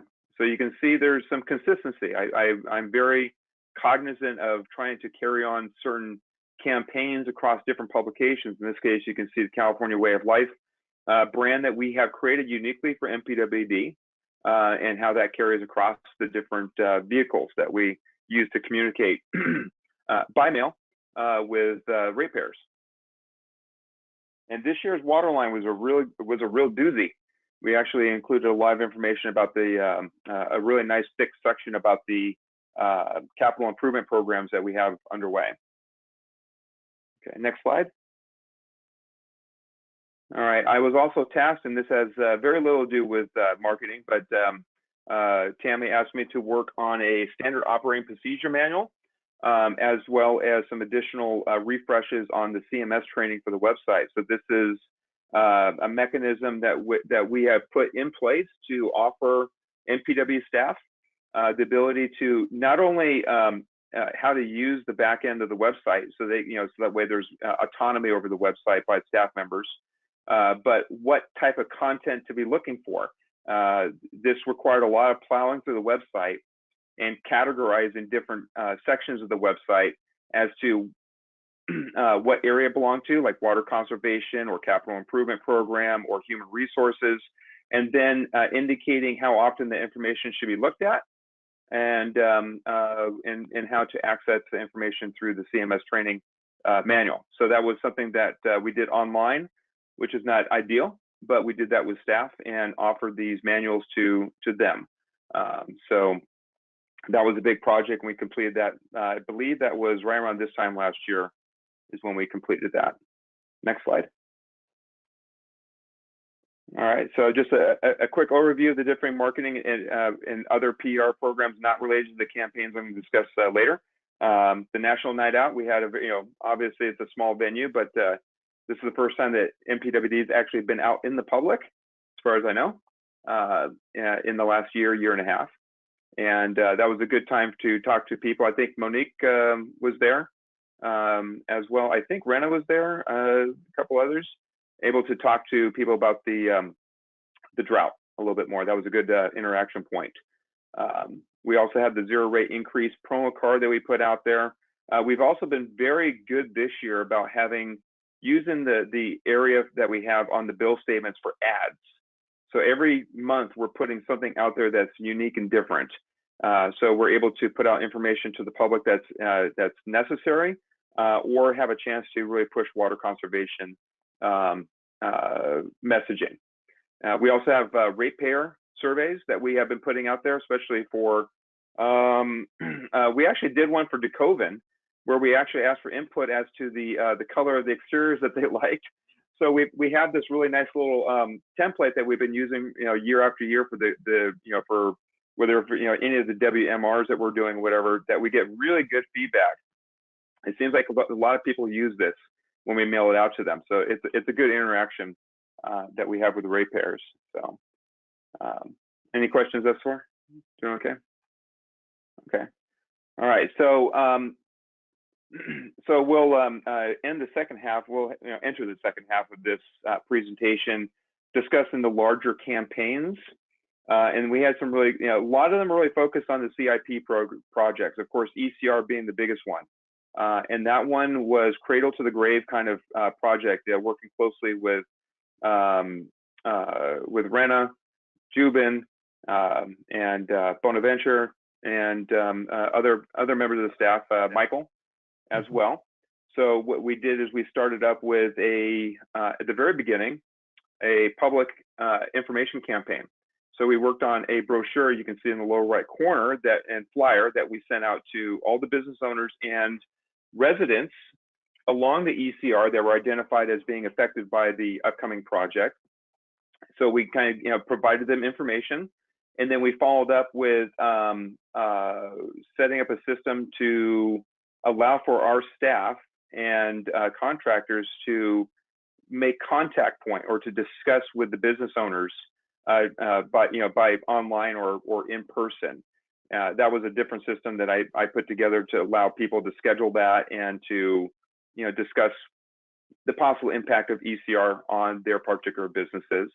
And then we followed up with a virtual community meeting. So we did a campaign on that. I set up a website or web page on the site that allowed people to go to and then springboard into that virtual community meeting, and as well as to add that to their calendar. So we really try to make that whole entire process as easy as possible for the business owners in that area to access all the information and to provide feedback. And I think we did pretty well. I think Rena, if you wanted to chime in on that, that'd be great. But that project continued. So, not only to the, we didn't lay off as soon as it started. We've been providing monthly updates on the ECR page. You'll see the website URL that we set up, which is static. And we've been promoting that with the slider banners on the homepage and updating the actual web page that we created for it, so people know what's going on a monthly basis. What type of, we have traffic advisories that we have set up as well that are letting people know about closures at night or things that might be affecting traffic flow in the morning, whatever it might be. So that system was actually created for the, I believe it was for the Notre Dame Avenue project, and we implemented it here as well. So this was a very long span campaign. It's been going over for about a year now. And we're getting close to wrapping up, and I think we've done a very good job. You can see we did some signage as well that was there along the roadside. That we've done a pretty good job of putting our best foot forward in offering current information to the ratepayers and the public at large. Okay, and our next project is the Coven tanks, and this one was kind of approached the same way, but this was dealing directly with the residents affected by within the immediate area of the Coven tanks. So I was asked to put together a program where we can start outreaching to those residents and offering them what we have put together as far as exterior tanks, exteriors for the tanks and the surrounding landscaping options, and really getting ratepayers involved, the residents involved. And we had a really good virtual community meeting on that, and got some very valuable feedback that I'm not sure we would have gotten otherwise.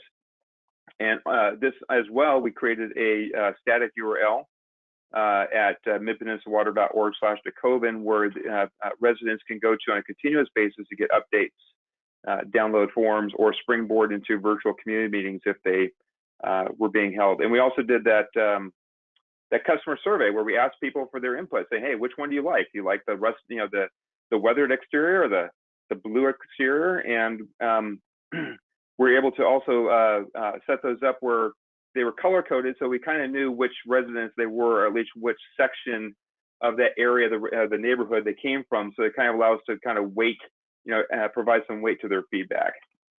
All right, so that was one of our bigger projects, and that's been on hold now because obviously of the hold on the project. But it's ready to be restarted when we're at a moment's notice.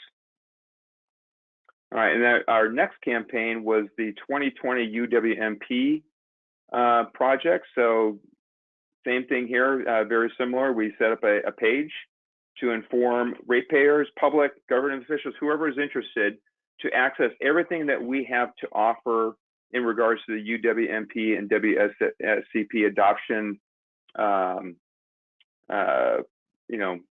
timeline there. So, and of course, we are working within very tight deadlines, that the state imposed, and we're very cognizant of those things. So we started off with promo cards, mailing out to everybody, letting them know that, we're working on this and we're going to have hearings coming up and to look for that. Then we followed up with a very detailed brochure, which I think we discussed about 3 or 4 board meetings ago. And that provided all the information to our ratepayers, and then offered a webpage that they can go to. And that would be at midpeninsulawater.org/UWMP, where they can also springboard into the hearings as they were available. And on that page, we offered a lot of downloads. So if they wanted to download the draft versions, it was all there. So we try to be as transparent and as accessible as possible in this very important process. Everyone on the team that was involved with this this was Jeanette's project that she orchestrated. And we were all very intent to get this done on time, to look professional, and to provide as much information as possible. So that was the Big Pack program. I think we just wrapped that up. We put everything in. It's pretty much in posterity mode right now, but so that was it. So we'll end with the California Way of Life program, which started about a year ago. And this is obviously started with save 10%, but we're moving to 15%.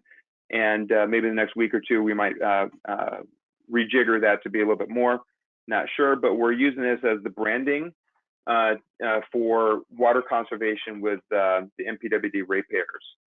So we've updated all of our water conservation pages on the website to not only provide new information about what's going on with the drought, but also to provide updated rebate programs, other resources like Bosca's online virtual landscape courses.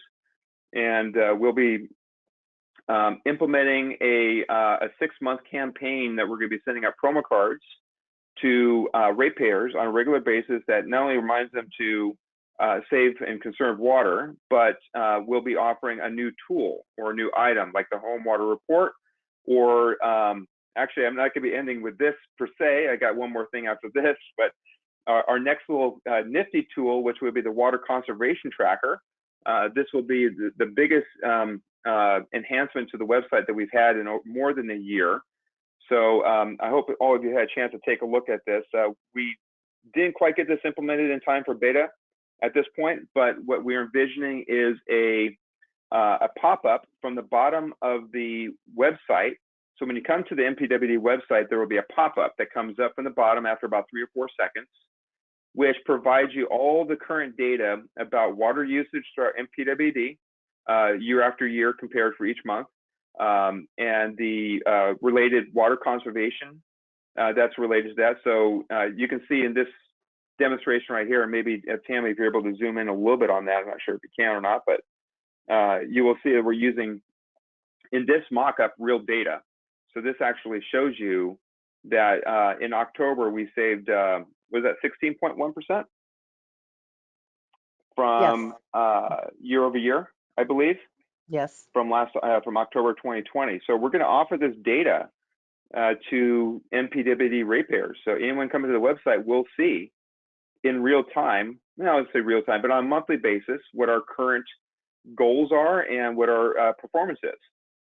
And not only that, but you'll also have average water use per person expressed in the GPC-D. And we'll also have along the bar, we'll have the current water shortage level. Currently we're at 1, we're probably moving to 2 pretty soon, so that will change. So we'll have all this information be changed on a monthly basis, and you will be able to hover over areas on this tool to provide more context or more information, such as rolling over the GPC-D number and getting a visual for how much 110 gallons might look like, or what, in fact, I think this visual I created right here, if you can see it, where the arrow is pointing to, that's exactly what 1 CCF looks like of water. Not a lot of people can actually envision that, but I thought it was important because I've had these conversations with Monique about, you talk about gallons and millions of gallons and CCFs, but people don't know what that looks like. They don't know how to bring that into their, ability to comprehend. So we thought we'd provide some visuals to kind of, you know, make it more relatable, and they could say, oh, okay, so, you know, if we're using 85.4 gallons of water per person, and these 2 barrels right here, you can see in this graphic, represents 110 gallons, at least they have a scale to work with, and they can say, oh, okay, now I know how much all my activities in a day are using in terms of water. Other areas that you'll mouse over, such as the current water shortage level, will reveal the chart that we included in the UWMP brochure that shows all the different water shortage levels, the alert system, you know, whatever we're using, so they can actually pull that up and take a look-see. And so I've been working with Liftoff for the past month on this to implement the programming on the back end of the site. It's going to be extremely spiffy. It will be ready by the next board meeting, and I think people are going to really like it. And we're going to promote this in our first promo card that we're going to be sending out in the next month for the water conservation. So with that, I think that actually concludes everything I've been able to figure out for this presentation. Thank you, John. Any questions or comments for John? Any questions or comments? Lewis? Yes, thank you, John. Great presentation. You're always so prepared, you know. So, and you almost answer many of the questions that we would probably going to be asking. But what I wanted to ask you is on the performance data points. Could you go over that again, and the top landing pages, and how actually do you get that information? How accurate is that? Yeah, so that would be I think the 3rd slide. Okay, thank you, Tammy.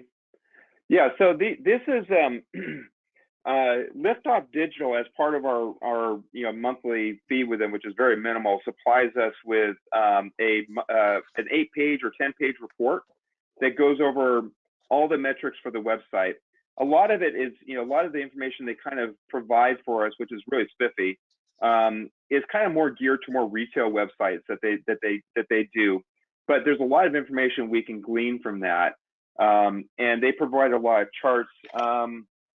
I think I could share my screen. I can actually probably find one of those reports if you want to take a look at, but I could submit that to Tammy afterwards. I think she might have copies as well. I get a monthly too, Lewis, and they're just all about traffic, what's hitting our website, and then they show trends and graphs. Thankfully for John, he sums it up into this one slide, right? Because it's very detail oriented, and so we just pick the top ones, right, through the 12-month period or through the fiscal year end. So we get it on a monthly basis, where the hits are, what they are, and how people are getting there. Correct. Yeah. So this service, this Liftoff Digital, you said, right? They are the ones that give you that information. So what they are tracking our website. That's right. Correct. 24/7. Ah, all right. They're the reason why the website stays up. Okay, they and John, right? And it doesn't fail and doesn't go down. They're the website manager. They are so on it. They're the same ones that are going to be implementing the water conservation tracker. They're the same ones that have programmed all the cool tools that we've added to the site over the last few years.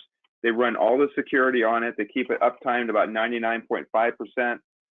They do everything. They monitor. They look for vulnerabilities in the website on a regular basis. They've been working with us very well too. With I'm sorry, I can't remember the IT group that we work with, but Stepford. Yeah. So from time to time, they contact me directly to work with Liftoff to you know, put certain codings in there to test our systems out. So the information, back to your question, Lewis, the information that you see here, the data is very accurate. I can actually provide you with almost on a daily basis how many people are hitting the website. Like I'm just providing you a global view, but on a monthly basis we get charts and graphs, and I mine through them. But if you want to ask me how many people came to our website on Monday, October 13th, I could do that. And you can see the trend lines, and you can see everything tapering off on the weekends and popping up on the weekdays. You can tell when the holidays hit. You can tell when summer hits. and all those things. And really, it's kind of like watching a living, breathing being, because I've been watching it for 5 years now. And I can tell you when we have our dips and we have our up times, and you know, you can tell when we're running a big campaign, like for the whenever we do a release for request for bid, we get a lot of traffic on the site. So I can see that spike. I can see a lot of spike when we actually send out the water line. It's interesting. We do a lot of advertising of the website in the water line. So when that comes out, I see a little spike. And I can also track how many people are going to certain pages. So like right here, you can see the top landing pages, and I can tell you exactly how many people on a monthly basis are hitting the homepage directly, or hitting the home water report. And it's funny how on a consistent basis, year after year, the top web pages that people come to on the MPWD website are not only the homepage, which makes sense, but water quality, employment, and rebate programs, and how to pay your water bill safely. I created that like 4 or 5 years ago, and it comes up to be the most requested or the most hit page almost on a regular basis. It's really interesting. So you can kind of see a lot of the ratepayers and public's behavior by these metrics. So I will make a point, if you'd like to see one of these reports, you will be fascinated by how much data they're able to, like how many people come from Google, how many people come from Bing, how many people are coming from direct links to the website. A lot of people come to the website and they just go right to bill pay. Even though that's not a page on a website, we can actually measure that. So there's a lot of great things that we can pick from here. And one of them that I mined out was the referral traffic. That's something I've never really taken a look at. And I was reading the notes that they provide specifically for a website, and saw this trend, which I thought was interesting to Tammy, because it kind of relates to some of the employment issues, and I think there was something in there about Bosco's droplet portal program. Maybe you can describe what that is a little bit, but people are referring to our website from other sites. So it's kind of interesting. Interesting. And you said it's a reasonable cost. How much is a reasonable cost, Tammy, a month? Any idea? $50. $50. $50. Yeah. That includes hosting and the report. So it's an hosting ongoing and the report is $75. And then what they do is when, like John's working with them right now on the tracker, that costs extra. Okay, when they have to develop and they go in and they have to do programming, that'll cost extra, but it's still very cost effective. We have to have somebody do that, right? And we have to have somebody that's managing it behind the scenes. John's developing it and managing the content and helping with all the branding, right? So that's his role with the website. So yes, very cost effective. They're a good group. So Louis, since I was here, I was involved with porting over from the old website to the new one. The cost that MPWD was paying on an annual basis, just for not doing anything to, I think it was Blue Wall, was about $2,000 a year, I think. I'm not entirely certain we spend $2,000 a year with Liftoff, and that includes all these added tools that they program for us from scratch. When we ask them to do something like the home water report interface, or the customer portal, or the water quality tool that they did for us, or the water conservation tracker that we're putting in now, I don't think we've actually hit $2,000 we've spent with them. And that is very, very economical when you consider the size and scope of the MPWD website and what it offers as far as value to the ratepayers, as well as the public and other officials that are looking at the site. We're trying to get data.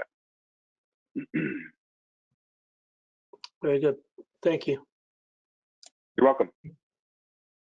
Thanks, Louis. Any other questions? Matt. Just comment on, the overall look and feel of it is really nice. It's really consistent, and I like how sort of all of the branding across all the campaigns is also consistent. So it's having been here since the days where we were printing out the newsletter on that copier in the back, it's a drastic improvement. So thank you. Thanks, Matt. You're welcome. Yeah, thanks. It looks great. I was always apprehensive about the El Camino Real project, and I was wondering if people are going to hate us even for our necessary work, and seems to be going through more or less okay on that. So every Great. part contributed. Great. Are we good to go on this? Yep, that's it. Thank you so much again, John. Talk to you soon. Thank you. Yep. Appreciate your Thank you, John. Look Thank forward you. to see you guys in Good seeing person. you. Yeah. All right. Happy Thanksgiving. Thanks, You John. too. Take care. Take care. On to item 7D. Candy? Yes, so Misty Malzahn is our administrative supervisor with 2 staff reporting directly to her. She's in charge of customer service, which includes billing, receivables, and you have just heard from John Davidson on how she's part of the website involvement and the information that she provides as part of that team. Tonight, she will be reporting on aged customer billing accounts and will reintroduce the fees we had in place prior to COVID-19. So with that, Misty, you're on. Good evening. Can everybody hear me? Yes, sounds good. Okay, good. All right. So, just like Candy was saying, I'm just going to give you a quick overview of how the customers' accounts have been affected by the pandemic, and also how the fees, the suspension of the fees, has also affected our revenues this last year and a half. So, go to the next slide. So basically, I guess I should actually go to that slide now. So this next slide is basically on August 23rd, 2018. The board unanimously approved the amendment to start the changing of the rates for processing of credit cards, whether it's over the phone when we take a payment from a customer, even payments for like fire flow and all of those other things. Anytime a customer or vendor paid with a credit card, there was going to be a $3 processing fee assessed. And that took place effective January the 1st, 2019. Okay, the next slide. And then, as everybody knows, the pandemic hit in March 2020, and we suspended all of the $3 credit card and debit card processing fees, as well as all of our delinquent fees that we charged for late payments with the reminder notice, the 48-hour notices, and the shutoff notices. Okay, go to the next slide.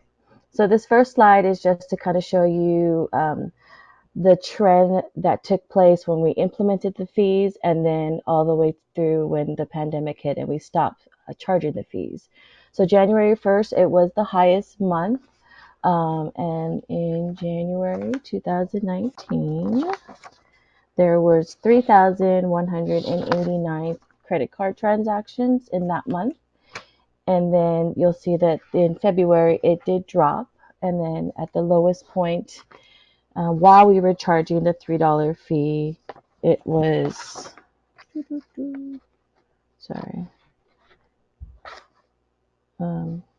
was June of 2019, which was 1154. And then you'll see just the overviews that the total in that time frame for the year and a month was 20,263 total credit card transactions. And so we collected a total amount of $60,789 in just the $3 fees. And just to kind of match that to how much we actually paid for credit card fees, we only recouped 2/3 of the amount that we had to pay for the cost of using those credit cards. And the way that we get charged, it's not just per transaction. It also is based on a volume of how much that individual transaction is.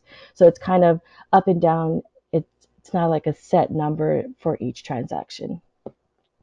All right, so we'll go to the next slide, and you'll see that once we ceased charging the $3 fee, it kind of went up and down.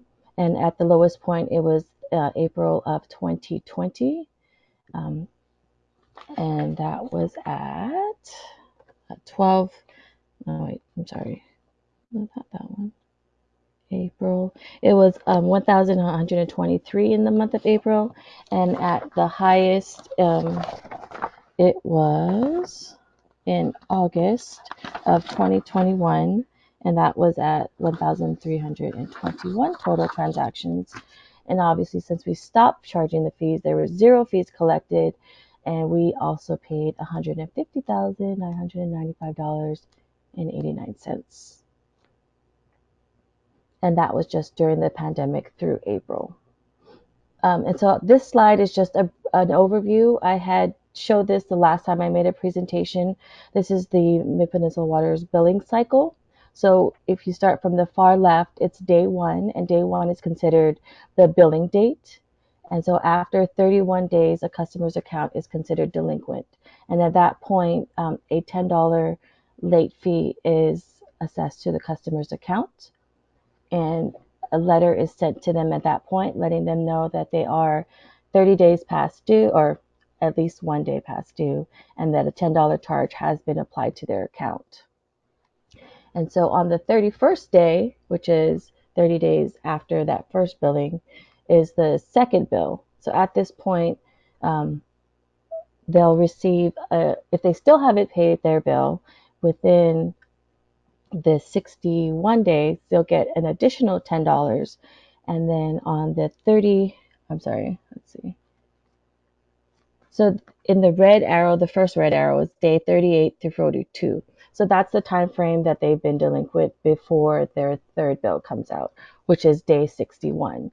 And on day 68 through 73, at this point, they become more than 60 days past due, and then they are considered way past due, and then they get a 48-hour notice. And at that point, that 48-hour notice is hung on their door, and they're charged a $35 late fee. And then on day 80 through 86, so 7 days after the 48-hour notice gets, not 7 days, after 48 hours, if they still haven't paid, and then they will get a shut-off notice. And at that point, their water is turned off, and they are charged an additional $75 on top of the $35 that they've already been charged, and on top of the $10 and the previous $10 that they've been charged.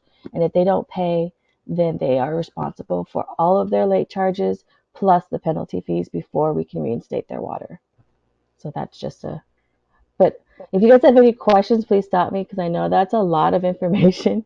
And if you don't recall, then just feel free to, So interject nothing and say changed. questions. I was going to say nothing changed in this flow chart since it was last presented to the board. Nothing.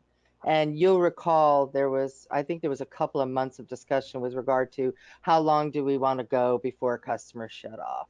So this preceded even the residential termination policy. This board was way ahead of that residential termination policy and saying, hey, we want to go at least the 60 days and then know that they've gone almost 3 months. So way ahead the requirement for 90 days. This district was out ahead of that. So just so you know, this was just a reminder. And then plus it was a little bit of education for Director Mostasisa, so she would know and have this information for her background use too. So thank you, Misty, for including it. Sorry to interrupt. No, it's fine. I just wanted to give you a brief overview before I talk about the delinquent fees, because then you can see how we end up to the points where they're being charged these late fees. So if there's no questions, we'll go to the next slide. All right, so from the time we started charging fees, which is January the 1st, 2019, because we were only allowed to charge the shut-off fees and the 48-hour fees until there were 60 days, there weren't any of those notices or fees assessed until March of 2019. So just to give you an idea why it starts in March and not in February. So during that time frame, there was a total of 5,783 reminder notices, and all of these notices are sent via postal mail. And like I said, they are $10 for the reminder notices. So in that time period, we collected $57,830 just from reminder notices. And that in the chart is represented by the blue line. And in the red line is the 48-hour shutoff notices. And in that time frame, there was a total of 1,546 with a total fees collected of $54,110. And then in the green, it's the shutoff notices. So these are the ones that have not paid their bills and actually got their water shut off. And that was a total of 106 customers with total fees collected at $7,950. And this is pre-COVID. This is all pre-COVID. This is from the when we instated the shut-off fees or the delinquent fees. And then we can go to the next slide. And so this slide represents what happened when we stopped charging those fees and COVID hit. So we were still sending out reminder notices and 48-hour notices just to kind of keep on top of the people that were not paying their bills. And we didn't want it to get out of hand too much. But there were just no fees collected when those notices were sent out. So in that time frame, there was a total of 8,235 reminder notices that were sent out. And because of the suspension of the fees, there was a missed opportunity of $82,350. And then with the 48-hour notices, there was a total of 1,453 notices sent out with a loss of $50,855. And because we weren't able to shut off anyone, we didn't send out the shut off notices because it would have been a waste of time to send out staff to deliver these notices when we weren't able to shut them off. All right, you can go to the next one. All right, and so this side, it just kind of gives you, it's not a 6 month or any specific time frame that I listed out, but I just wanted to give key points in this time period. So the first one is the January. These are the age receivable balances for all of our customer accounts, the balances, and then, at the top, all the different 30 days, 60 days, 90 days, and over 120 days. So when we started collecting, when we initiated the fees, I just want to kind of focus on the customers that are in the over the 120 mark, because they're the ones that are the biggest concerns because their balances have been on the books for far too long. So before we implemented the fees, there was a total of $48,000 of over 120. But once those fees got initiated, you'll see in June, it dropped by more than half, or not more than half, but just about half. And then a year later, it's even more so with the 14,000 as the over 120 days. And then when the pandemic hit in March, it was still pretty low at 20,000. And shockingly, in October, it actually went down again. But you'll see in November of this year, we're at 39,000. So it's gone back up without these fees being implemented.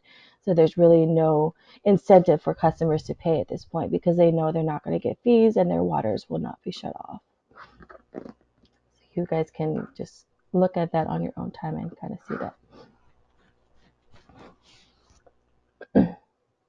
All right, so in August of this year, we selected 41 customers that had the most substantial past due balances, and we sent them a letter to give them the opportunity to sign up for a payment plan before we reinstated our fees, because initially there was going to be a reinstatement of the fees in October of 2021, but the governor did push that back to about January, and it's still not indefinite that it's going to be January that he's going to allow the reinstatement of fees, or not the reinstatement fees, but the termination of water services, because right now it's still, we cannot turn off customers' water for non-payment.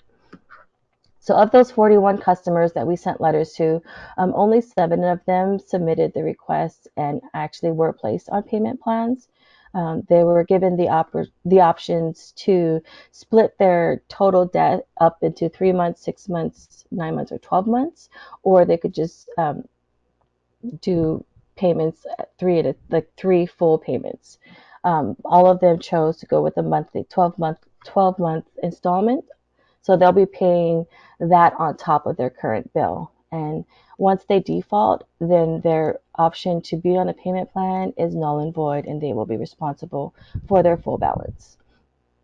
And as of November the 5th, there are a total of 39 customers that have balances over 120 days with a total dollar amount of $39,000. There are 62 customers that have balances between 90 and 120 days at a total of $7,020.77. And then there's 143 customers that have balances between 60 and 90 days. So those 143 customers would be eligible to receive the 48-hour notice once it is allowed to be reinstated to turn off services. Okay, go to the next slide. And so this slide just shows you the total dollar amounts that these customers are in the arrears. So I split it up between customer accounts, the residential accounts, and then the 7 customers that chose to be on the payment plan. And those 7 customers are a mixture of both commercial and residential customers. So I just kind of wanted to give you guys an overview of what those balances look like. You'll see that there's a substantial balance of $11,656.20. That's particular customer we've been working with for some time now. They had a very large leak, and they're trying to make up for the payments.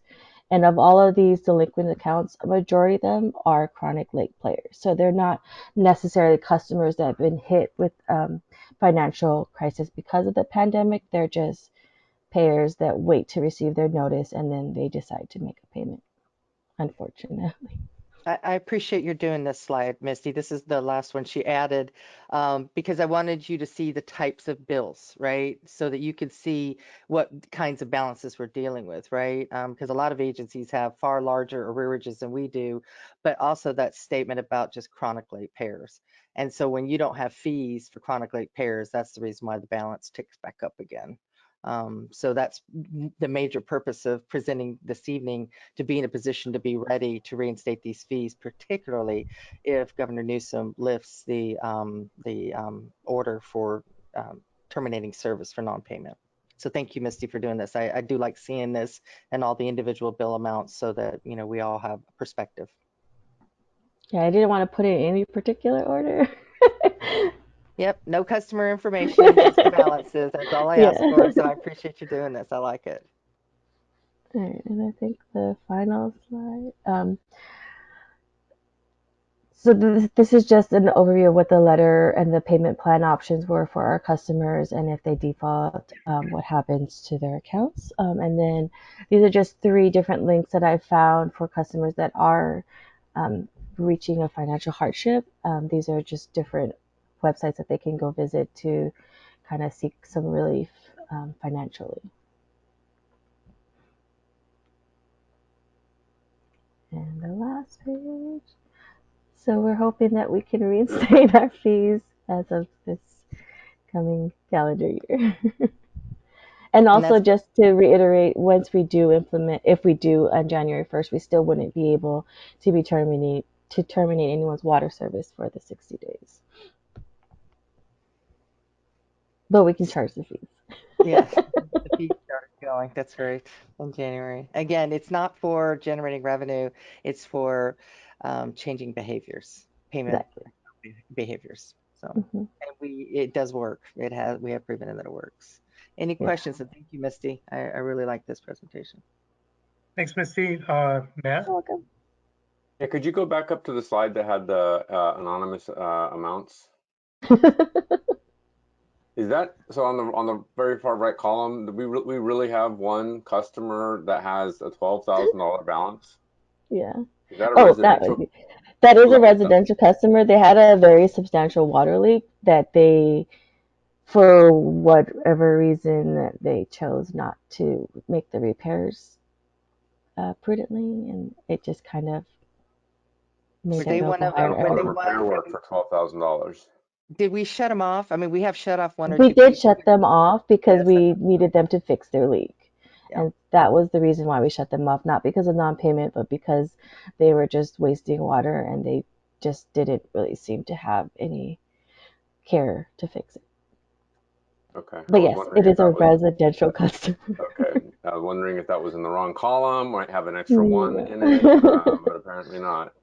I don't know how that's going to come into you know, full payment, or even, you know, if there is financial hardship, the $6,000 one over a 12-month period of time. It's not a trivial amount of money that we're asking them to pay. So Okay, so the general manager has authority to extend the payment plans, so they can go beyond the 12 months. And sometimes we do, for hardship cases, we do. We'll go to 24 months, okay? We really do try to work with customers.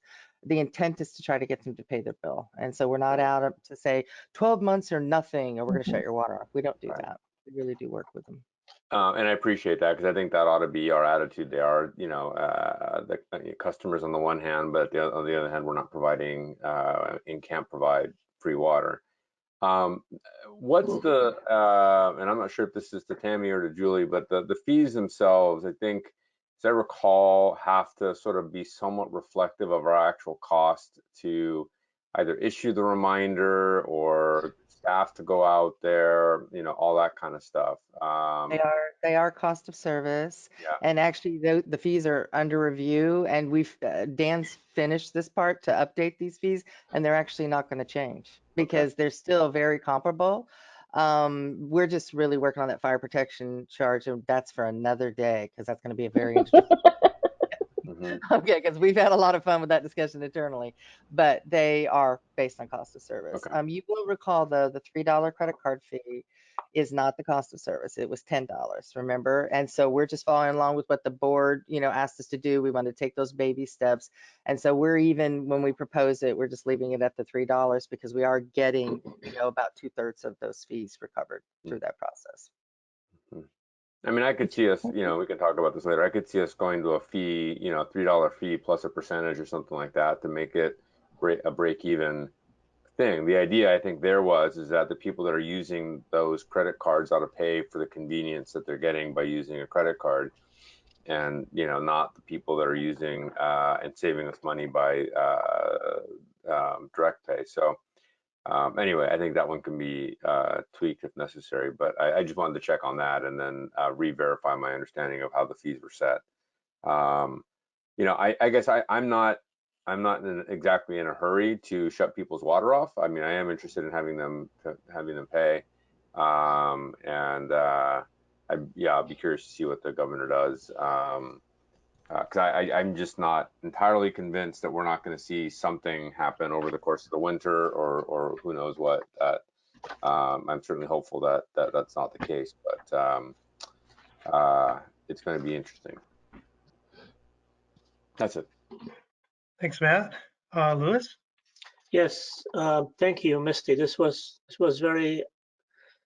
a huge eye opener, and I know that the intent here is to change behavior, but there's a lot of money that we're leaving on the table there. Looks like they are losses to us too, because there's staff time, there's a lot of administrative time, there's aggravation. those all cost money. But and Tammy, this is probably for you more than for Tammy.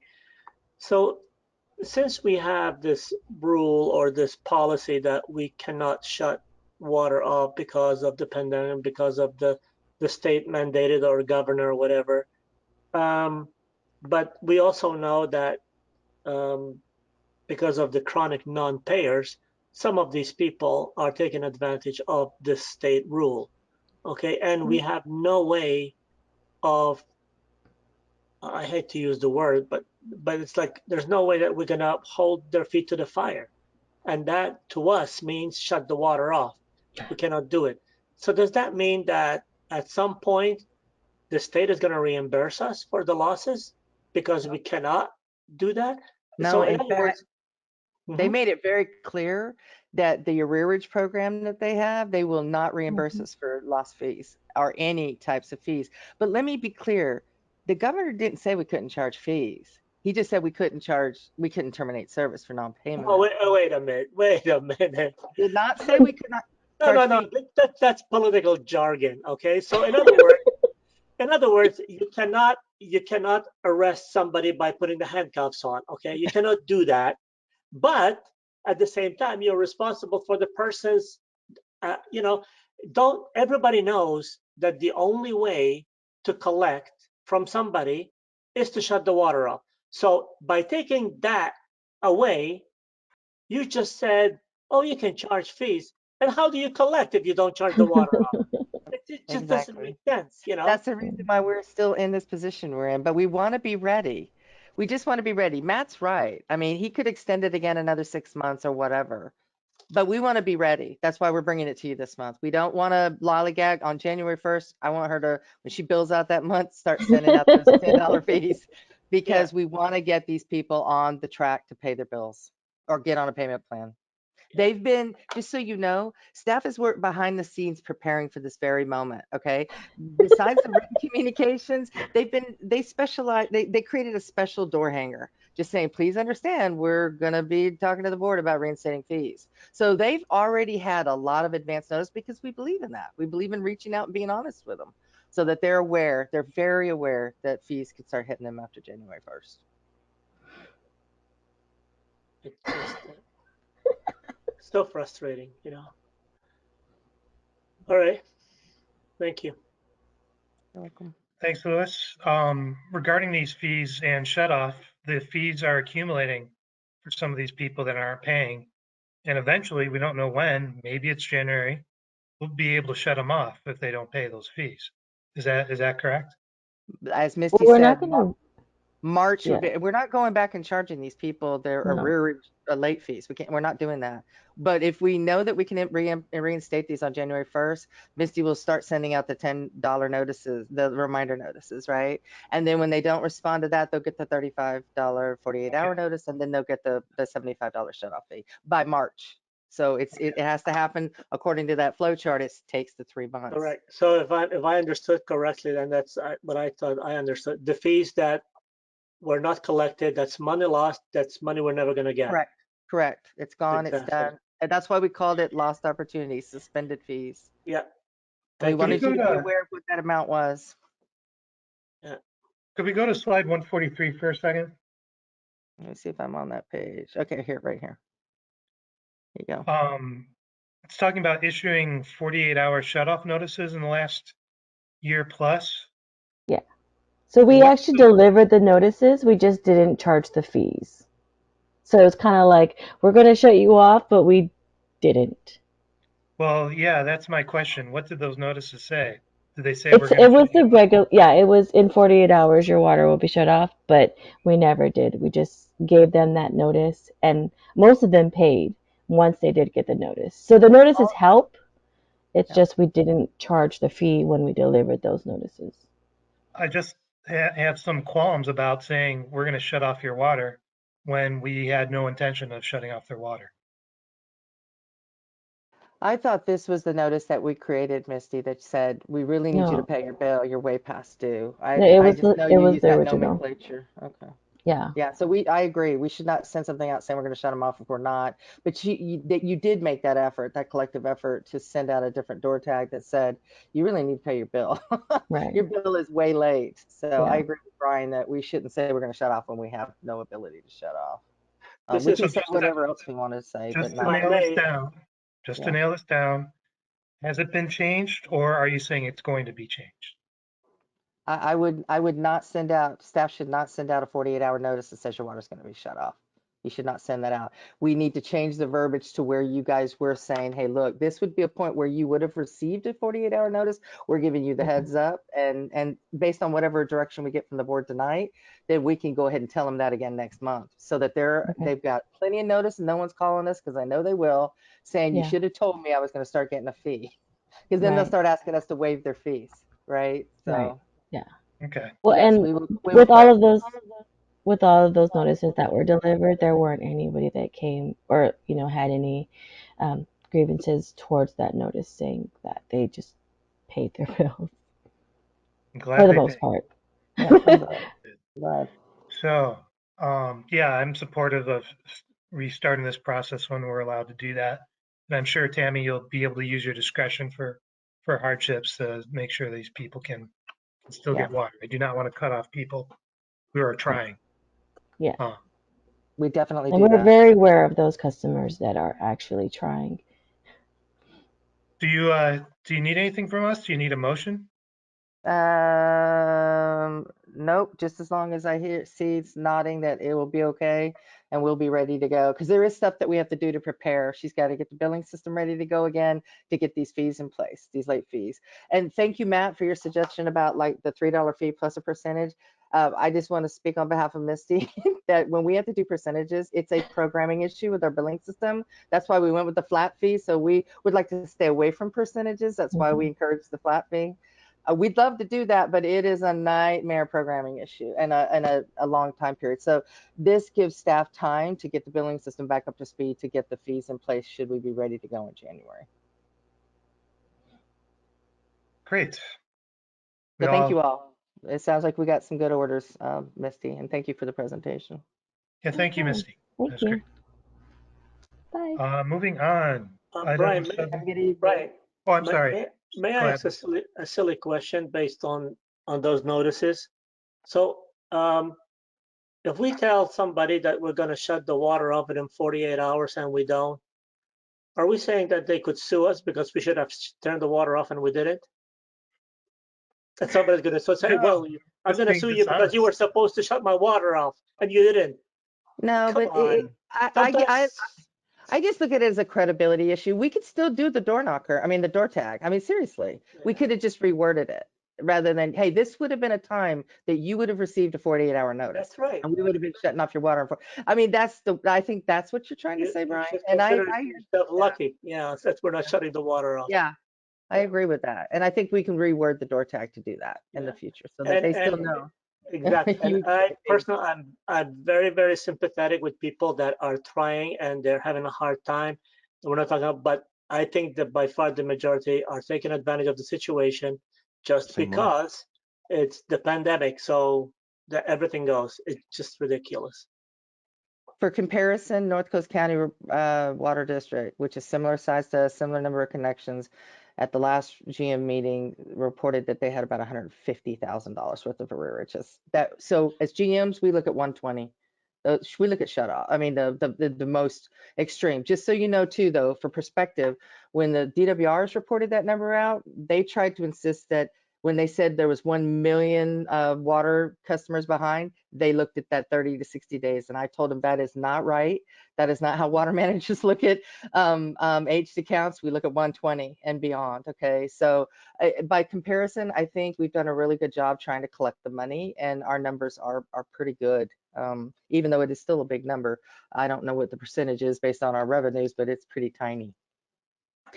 I'd like to point out too that it is really what it has been all along. The staff has done a tremendous job of getting collections.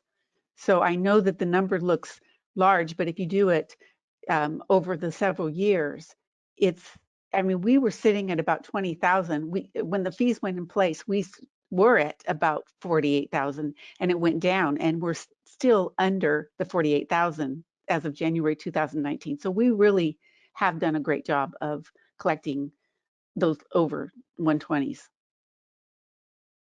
But like Tammy said, our numbers are really low compared to other agencies, and also percentage wise, it's pretty low. Great. Okay. Thanks, Candy. Everybody. Thank you, Misty. On to 7E. That's me. Yep, so yeah, thanks. So what I've got here before the board is a resolution I'm asking the board to approve that would adopt the 2021 San Mateo County multi-jurisdictional local hazard mitigation plan. It would adopt a volume 1, which covers the entire planning area, which is San Mateo County, and then volume 2, which is a specific document that's related to the district along with some other information. The purpose of the local hazard mitigation plan is to comply with the Disaster Mitigation Act of 2000. So since 2000, FEMA, the federal agency, has been telling local governments that if you're looking for some assistance following a natural disaster, you need to have a local hazards mitigation plan on file with us. And if you do, then we'll help you out. If you don't, good luck. So San Mateo County took the lead, I suspect, back in 2000 and started talking to all the public agencies within the county. Said, hey, you know, we can do this. And in fact, there was some grant money at the time. In fact, I still think they get grant money because they don't ask us for any financial help putting together this document every 5 years, and take the lead in preparing the plan. So there's some county staff involved. There's a consultant, Tetra Tech is part of the group. And then this time around, there was a steering committee. I don't remember the steering committee. I was here and we did the update in 2016. But this year, I know there was a steering committee, and the steering committee was made up of some county folks and some stakeholders within the county and some members of the community. And then, of course, there were what they called planning partners, which were all the different public agencies. For this year's version in 2021, there are actually 36 agencies, 21 cities, and 15 special districts like us. And basically, you know, there was pretty much some guidelines that we had to all follow. And starting in February, we started meeting virtually on a monthly basis to talk about where we were at with the update to the local hazard mitigation plan. And Jeanette and myself attended the meetings, and we got homework assignments after we had our discussions and provided information and feedback to them. And in the meantime, there were some surveys sent out to folks in the county about this.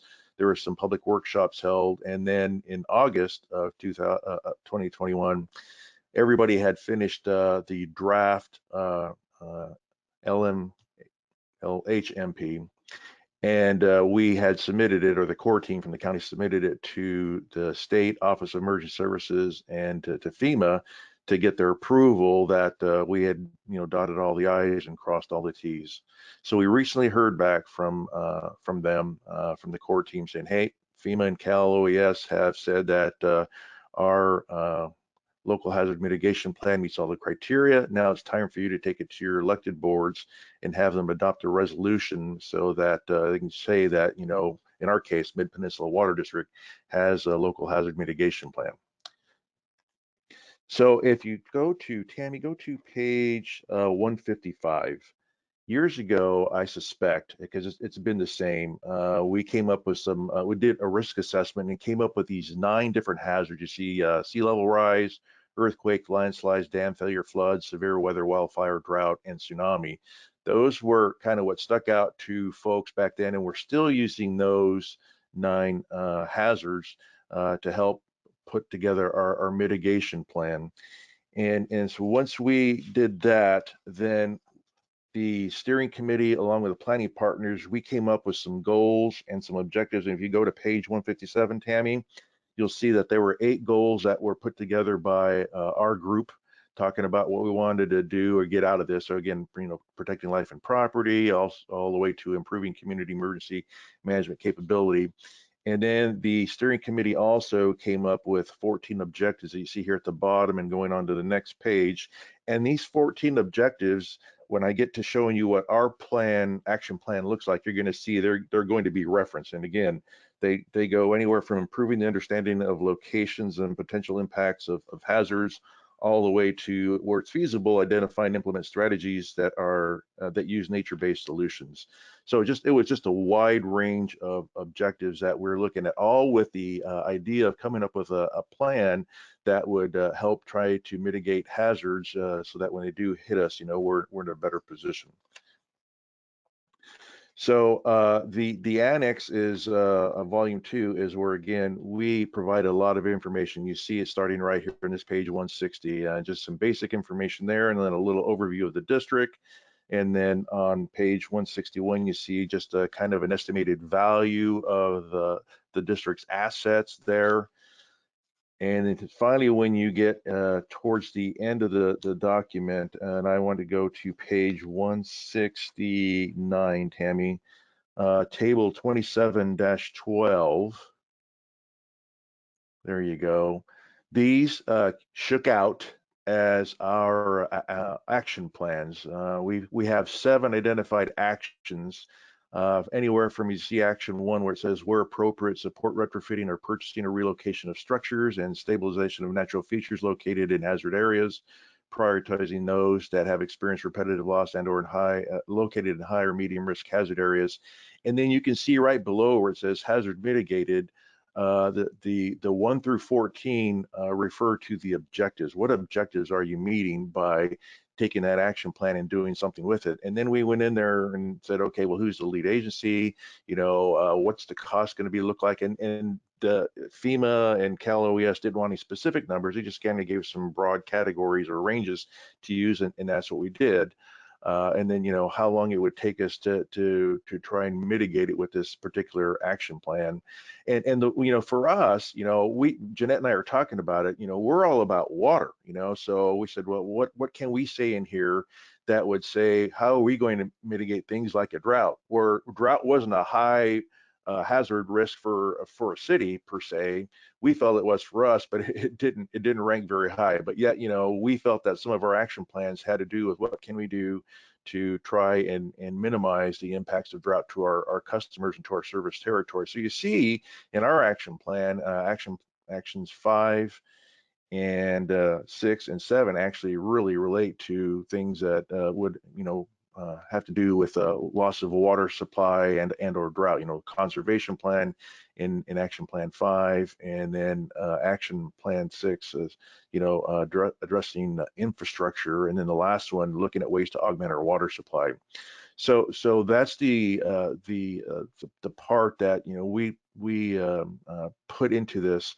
And also, if you were to really dig deep into the documents and even some of the things that we've done here recently, I can remember hearing Marty Laporte, our consultant that helped us with our urban water management plan. There was at least one time where I heard her made reference to this local hazard mitigation plan, because even in the urban water management plan, they wanted to know how the district was going to, mitigate hazards. What are you doing? What are you relying on? And so they referred to this. So there is a use for this. And so we have completed the exercise. We've been working closely with the county staff, and we are at a point where for the board, it's just now a matter of going ahead and authorizing the execution of the resolution there. And then we will have our action plan so that in the event there is some sort of natural disaster that comes upon the district, we can apply for federal assistance and know that we have our action plan, and we've done what we need to do in order to be ready for a natural disaster and any type of federal assistance. So that's kind of a brief summary. And I know that maybe because I know Lewis and Matt have been on the board quite a long time, they've seen us come to them with this before, and it might be new to Brian, but it's something that we've done probably now going on 20 years, adopting a local hazard mitigation plan. So with that, I'm going to end my presentation. It's starting to get kind of late, and see if there are any questions that board members may have. Any questions for Renna?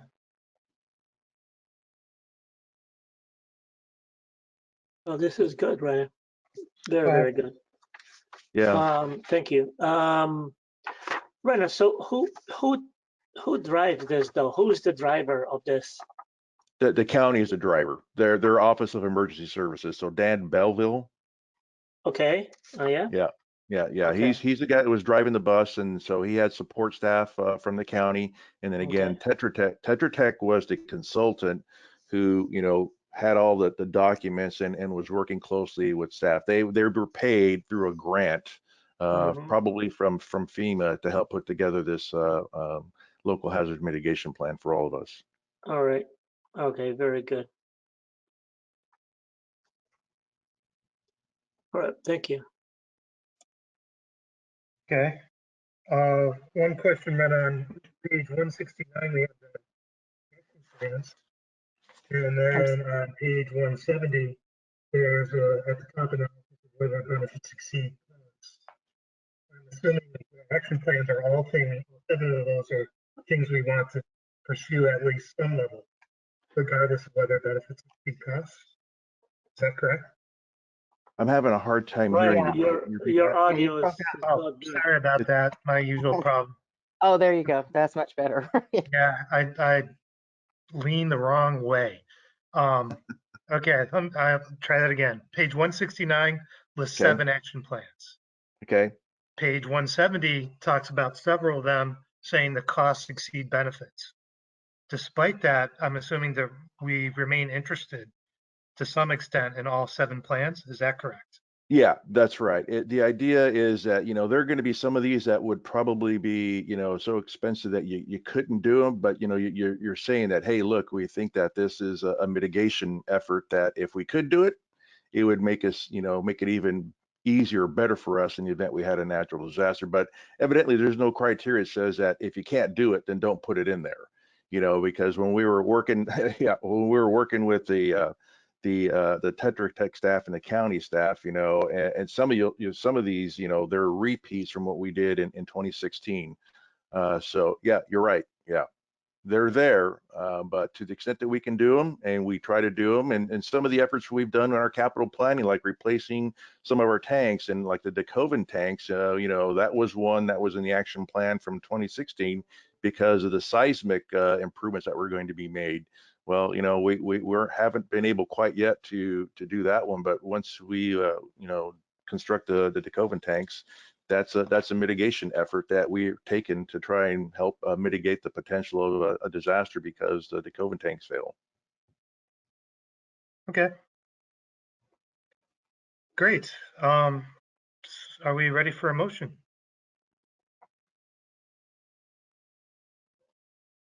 Yes. Is it a resolution? Was it? Yeah, go for it. The resolution. Resolution. I'll move Resolution. we That's adopt the right, yeah. resolution. Okay, I second. Okay, roll call vote, please.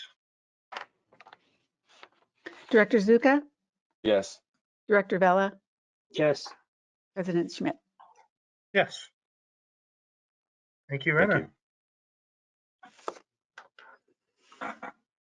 Okay, moving on to item 7F, board practice for president and vice president. I requested this. I'll start us off. So we have a formal policy that we elect our officers and anyone can be elected. We have an informal practice of a rotation where somebody is rotated by their turn into vice president, becoming vice president, and the next year becoming president. The reason why I brought this up was that that in that rotation practice, if Dave Warden had stayed, he would be vice president in this upcoming next rotation. And obviously he's left. Kathy replaced him. It was not clear to me, and it wasn't entirely clear talking to staff, what our practice was. If Kathy would slot into Dave's spot, or if we do something different. And again, that's just a practice. That's not a formal policy. So I wanted to go to the more experienced members of the board and see what they thought. In the interim time period since when I put this on, I had a chance to talk to Kathy. We made ourselves a little Brown Act group for the purpose of election of office of vice president. I explained the situation and I asked her her opinion, and she said she did not want to be rotated into the position of vice president in this upcoming December. She felt that she'd only been on the board for a very short time period, attended a couple meetings. She didn't think now would be the right time for her to become vice president. So I think my understanding then would be Lewis would then rotate if we just did the rotation as happened before. I don't know if the other board members can add anything to this issue when somebody resigns, what you want to do on rotation. It seems like we were able to work this all out fairly cooperatively, but also something that we could only talk as a board together at a board meeting. So that's why I put it on the schedule. And only a few days ago got that clarification from Kathy that she thought she should not be rotated into the position of vice president. Yes, Matt. Yeah, I mean, I think it's been the practice since I've been on the board, and in the manner in which that I was appointed to the board, that the vacancy is a vacancy, but sort of the junior standing goes to the person that is more recently appointed, regardless of what the standing of the person that they were replacing. So, I mean, you could take it by extension that if the vice president was supposed to resign, and we wouldn't appoint someone into the role of a vice president, for example, just because that seat left or moved, or the president for that matter. So I think the practice is one of wanting to make sure that before we put someone into an officer position, that they've been on the board for sort of the maximum amount of time possible, and have the experience, that goes with sort of this niche of government, and the technical elements and the budget elements and all that kind of stuff. So I think we've been pretty consistent as a board in doing that, it may not be formally in here, but I think the practice, in fact, I look at this and I say maybe I want to formalize that, because I think it's solid practice too, that we have implemented. So I know that when we've voted, when there's actually been a vote, then generally we've reseated ourselves in order of most, the most votes is the most senior member, and then the least amount of votes is the more junior member. Unless it's like Lewis and me, and there was no ballot, we just sort of stay in the same spot. But when we did have an election, I think we reseated based upon the number of votes that were obtained. And I think when if I'm not mistaken, when you, Brian, came on, and Kurt came on, you actually were elected. So you were seated in that order as well, based on the number of votes received in the seniority from president, and you would rotate in based upon the number of votes. So that's kind of been, in a nutshell, the informal practice. And I think the reason and rationale why, one is just based on votes, and the other one is based upon if you're appointed, you're appointed as the most junior member of the board, really, and with the idea that you would, spend the time necessary to get the experience before you're either primary or secondary, for that matter, running it. So that's my understanding. I don't know if Lewis has any different thoughts. Lewis, can you jump in? Yes, thank you. Thank you for bringing this up. And yeah, Matt hit all the points. I agree, and that's historically, you asked for historically how it was done. He summed it up, very, very well. When I came in front of the board, I was not appointed because there was like 4 of us. I came number 2, and David Alcher was appointed. So I had to run for an election, and you start, even though I was elected, then you start as how should I say this, at the bottom, and you wait your turn. That has been the practice, and I can mention at least 5 people that were appointed. Every single one of them started exactly the same way. Is this in black and white? It has to be that way? No, but there's certain respect and certain prudence to the experience of somebody else who has been there. If somebody then wants to give way to that spot, like Warden did, that does not mean that the rotation is going to be disrupted. That was his choice. Or like David Alcher, right before the year from HE double hockey sticks, he gave way one year too, and then that went from would have been vice president in the president. Correct, and he did that with me too. As a matter of fact, David Alcher was appointed before me, but I became president before him. But that was his choice. But nobody kind of changed the rotational thing, not because we have it in black and white, but because historically it has worked and people respected that. So then, Brian, my question to you is this: since you mentioned you spoke with Kathy, what would you have done if she said, yes, I want to become vice president? What would you have done? What I said to Kathy was I was confused as to what our informal practice actually was. So, I wanted to speak to her because I knew she wasn't going to be here today. Otherwise, she would be here right today, and then we would all find out right now. So I wanted to find out if she was regardless of what our informal practice was, what did she want to do? So, and seems to have worked out really well. If she said, yeah, I wanted to do it, and then we found out, I've now learned that this isn't our formal practice, then presumably we'd work it out at the December meeting. Does that answer your question, Louis?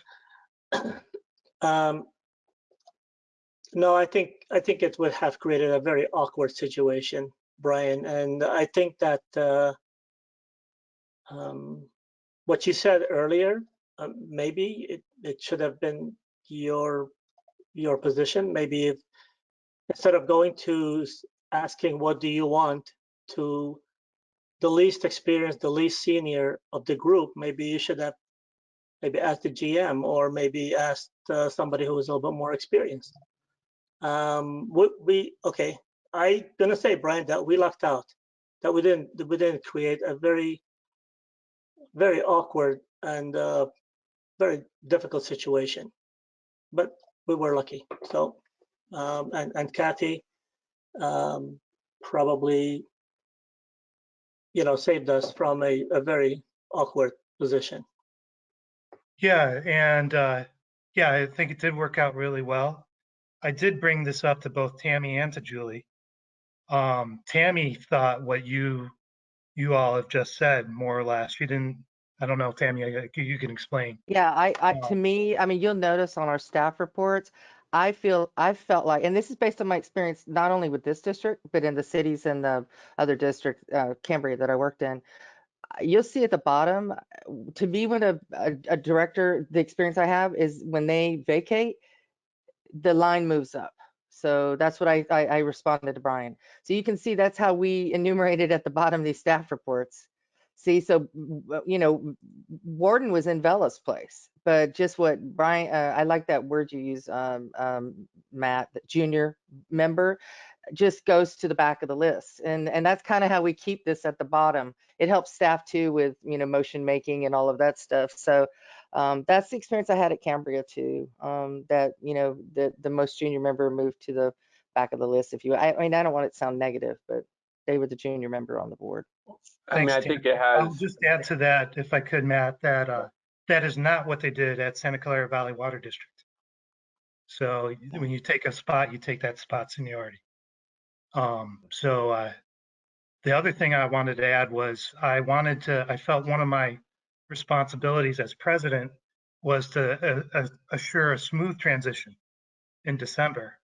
So I wanted to see if people that I expected would be in a position of rotation were actually ready to do so. So in case if they were not, we could raise at an earlier meeting and start sussing out if we needed to find somebody else to take a spot. Matt, you were going to say something?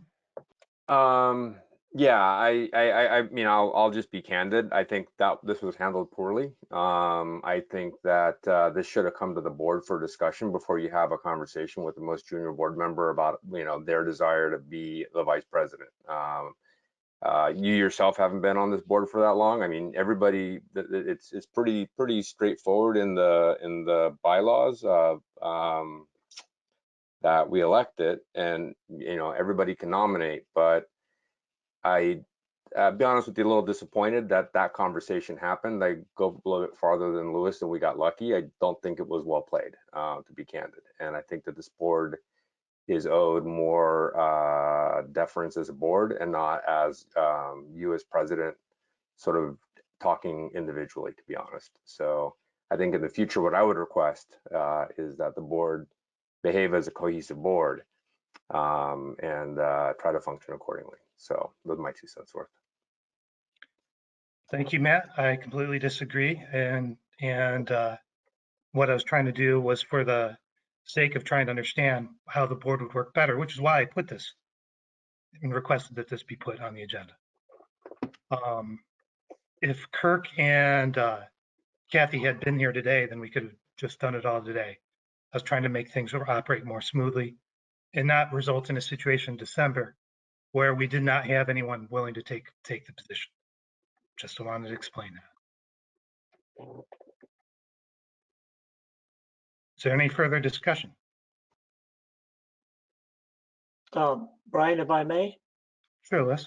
Yeah, you mentioned Santa Clara. I'm not familiar with how they do things over there. However, on the peninsula, not just small districts like ours, but even city councils, they rotate pretty much the same way that we do it. So it's pretty consistent here. I was not familiar with the Santa Clara one, but if I were to compare our district, I would probably compare it more to district like ours and cities in the vicinities, which I don't know of any other city up and down the peninsula that do not rotate the same way as we do it, unless you know there is a major issue where somebody and the board or the council feel that somebody should not be mayor, for example, or president because of something else that happened.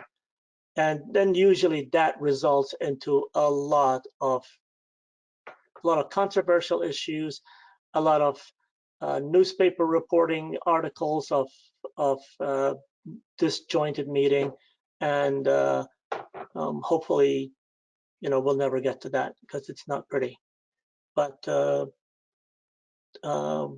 I appreciate Matt's comments. They were right on, and hopefully whenever we discuss anything that has to do with the board, we'll discuss it in the format with the same board, whether we have 3 or whether we have 5. As long as we have a quorum, then it should be discussed in a public forum.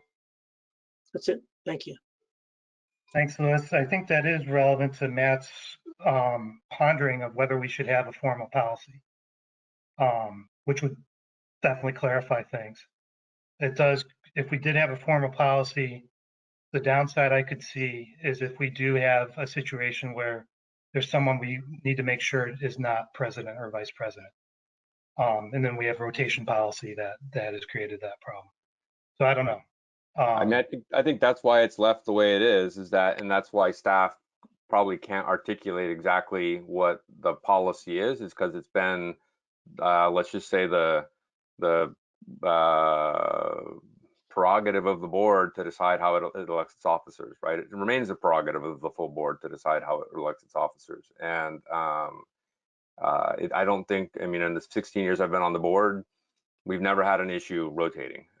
So I appreciate the concern. I think it was probably unfounded. And at the end of the day, if we have to skip a couple spots, we're all here to serve. And I think, I would argue that if I actually think that Kathy's position to not want to take it is probably on point because she is brand new to this and this comes from a background of great background. We were all highly impressed, but water is a different field. So, I give her credit for, I think recognizing that. And I think that the board has been not only following that practice, but there's a certain wisdom to it to allow for what is relatively a technical field to, people to sort of understand the issues before they're put in a position of having to be the number 2 at a meeting or run a meeting or something like that. It's more than just the meetings. So I'm not, if it's unclear, we can talk about it. But I think right now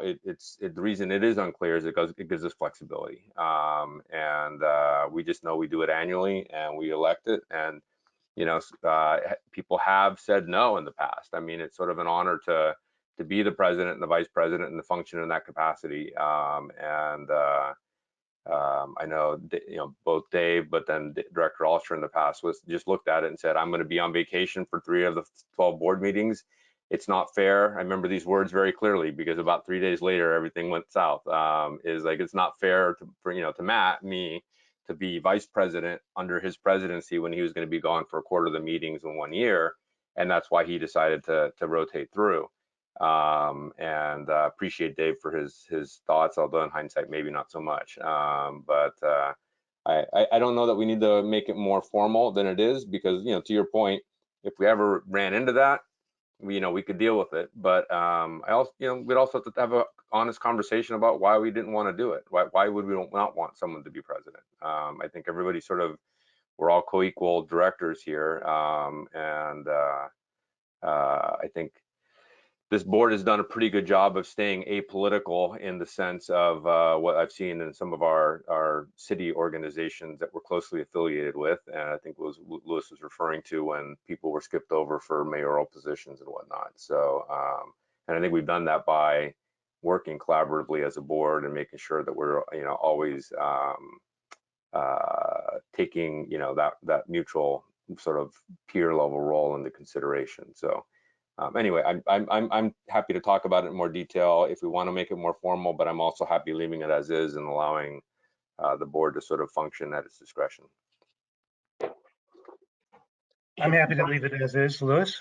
Yeah, Brian, just one last quick comment, and I appreciate the intent to try to formalize it, but please, we'll keep in mind that even if we do formalize it, there's no way that we're going to anticipate and put in black and white every single possible scenario. Something is going to slip, and the way it is now, all I can say is his history is in its on our side. It has worked well, and it has the flexibility that if somebody does not feel that they should rotate up, it's their decision.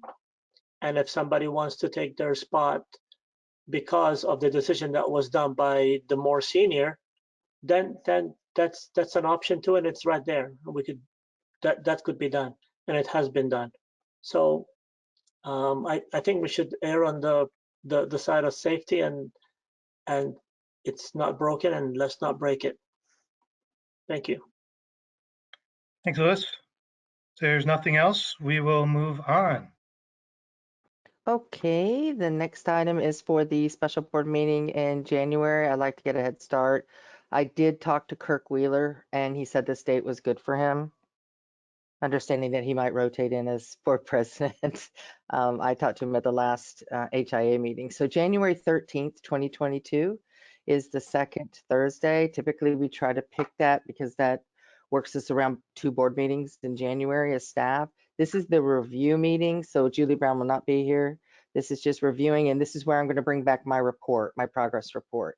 Originally, I did it in August, or the board asked me when we were not doing these annual review meetings. We only, I think we're in a couple of years since the board adopted a 2-year plan. And so this is where I'll bring back the report that got postponed last month, and I'll actually update it through the end of December 31st. So is January 13th, 2022 at 6:00 p.m. a good time for the 2021-2022 strategic plan review? Matt says yes. I already got Kirk's, and I think Brian, you said this was a good date for you too at agenda review. Yes. Question, Tammy. Do you think that this could be an in-person meeting? It's possible. It's possible. And We right now have maybe the boardroom filled up right now with the records retention project, and we should be finished by then. oh, that's right. Well, we have 180 boxes in there, and I no, mean they're steaming through them. Connor and Monique are doing amazing work. well, that we could use that as a tool. We could use those boxes so that they could keep us apart from each other. We'll put the walls with those boxes. They are doing a great job in there. We'll So it's possible. Can I just distance. do that for now? It's possible. So we said the 13th, right? 13th at 6 p.m. If that's good, then we'll get that slated at least on our schedules, and I'll send out a calendar invite so everybody gets it on their calendar. 6 p.m. All right, it's on my calendar. I'm good. All right. Thank you. Thank you, guys. That's all, Brian. Thank you. Great, thanks. On to 7H. I'm going to point out 5 things on here because it's starting to get late, but I thought there was 5 things worthy. So Tammy, on page 182 is the chart, the water use chart. And what I just wanted to share is when you compared October 2021 with October 2020, our water customers, reduced their water use by 16.1%.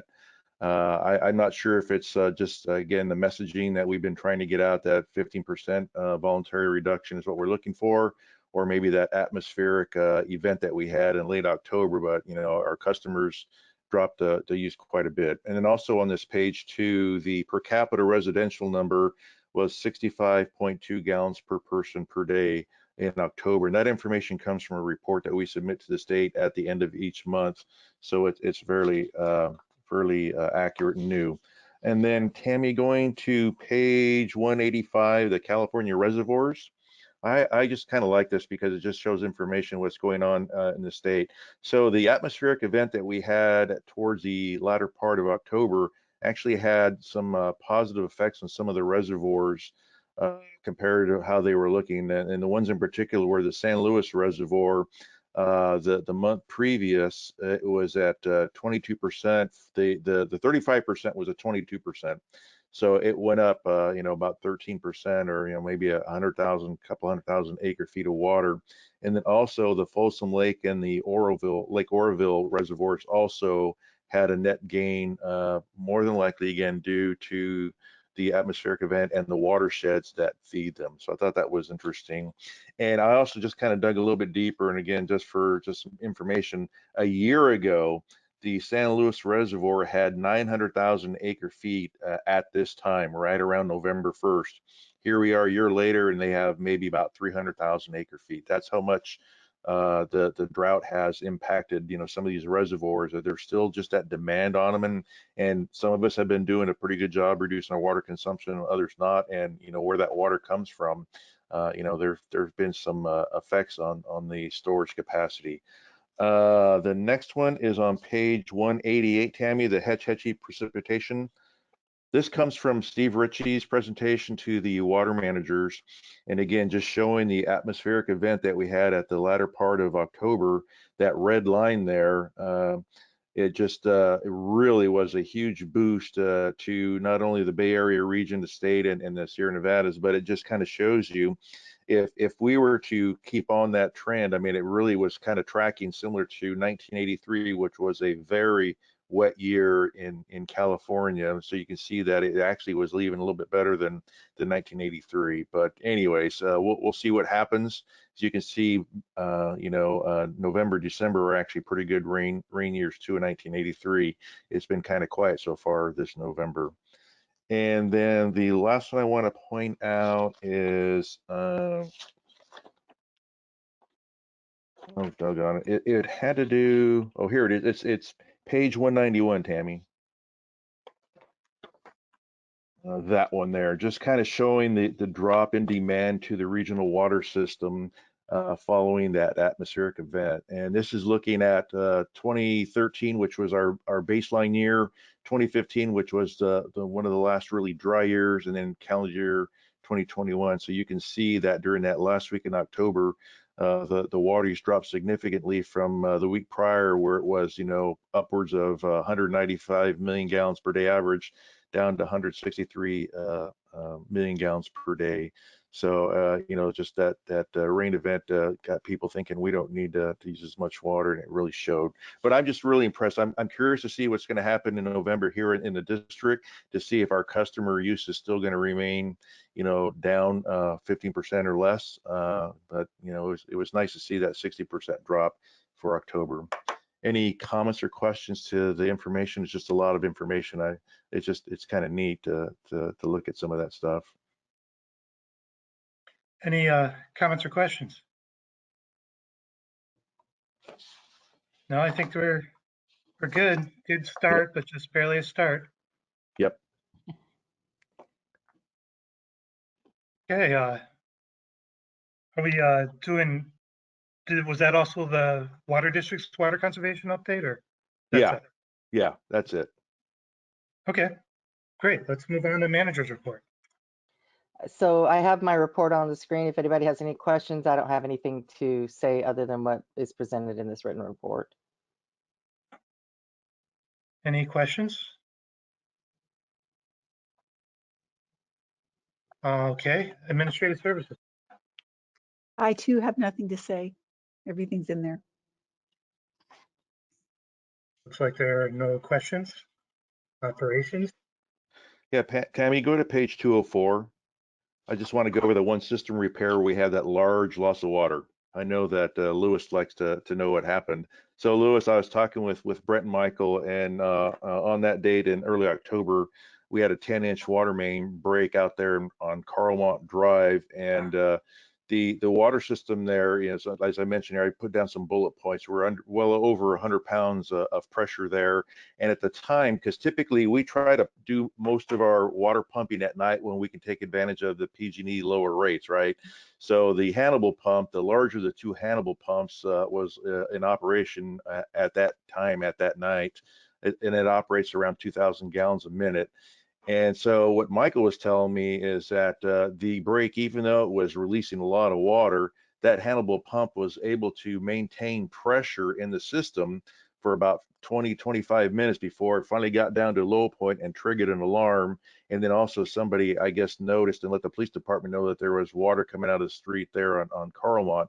But we hadn't gotten any alarms until we got that phone call. So we got a phone call probably about 20 minutes after it appears the water main ruptured at about 3:30 in the morning. And then the on-call operator got out on the scene at close to 4:30 because Michael said he got a call from him when he arrived out there. It was Ron Leitner who lives here in town.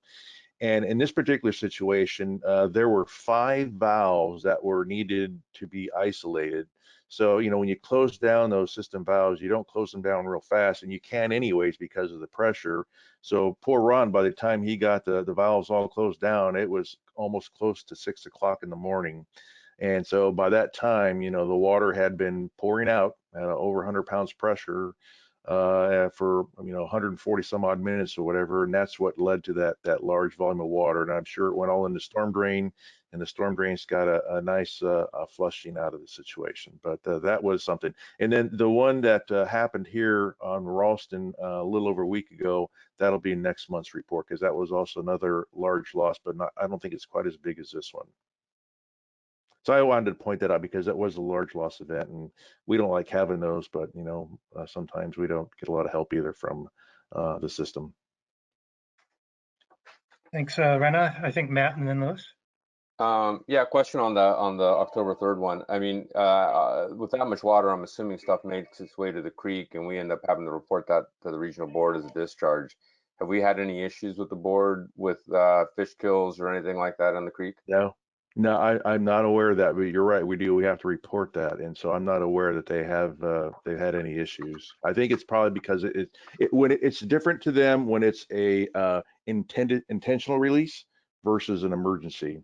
Well, I know they find Cal Water for emergency releases too. Oh, okay, all right. Kind of different, but it's kind of not. It depends on what the end result is. So I was just wondering whether or not we'd identified any consequences in the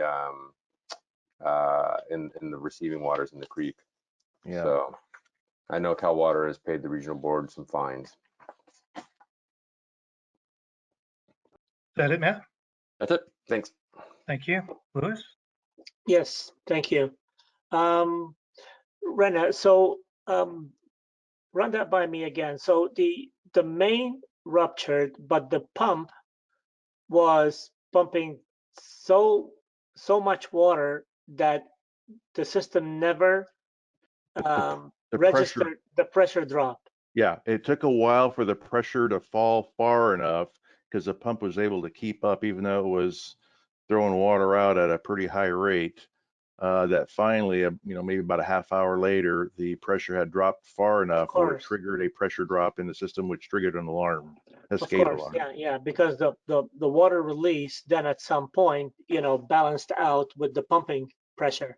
Right. So, okay, so is there anything that could, but obviously, you know, the system worked the way it was designed to do, you know, because, but obviously there's a flaw somewhere. Is there anything that could be done that a main break that size could actually trigger the alarm sooner?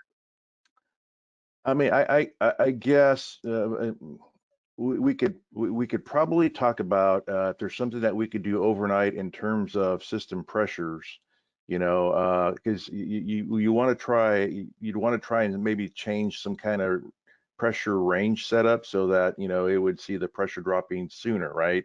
Because this one, you know, maybe the pressure drop, that delta was maybe 20, 30 pounds or something like that. It just never hit that, but maybe you change that differential so that's less, you know, so that you get something you get more notice sooner. I'd have to Correct. talk to Michael and or Brent to see if we have that kind of ability to change it. 'Cause I mean, then you're talking about having to change them, you know, at night, or you know, when you're not going to be there watching, so you can get a you know a little more advanced notice.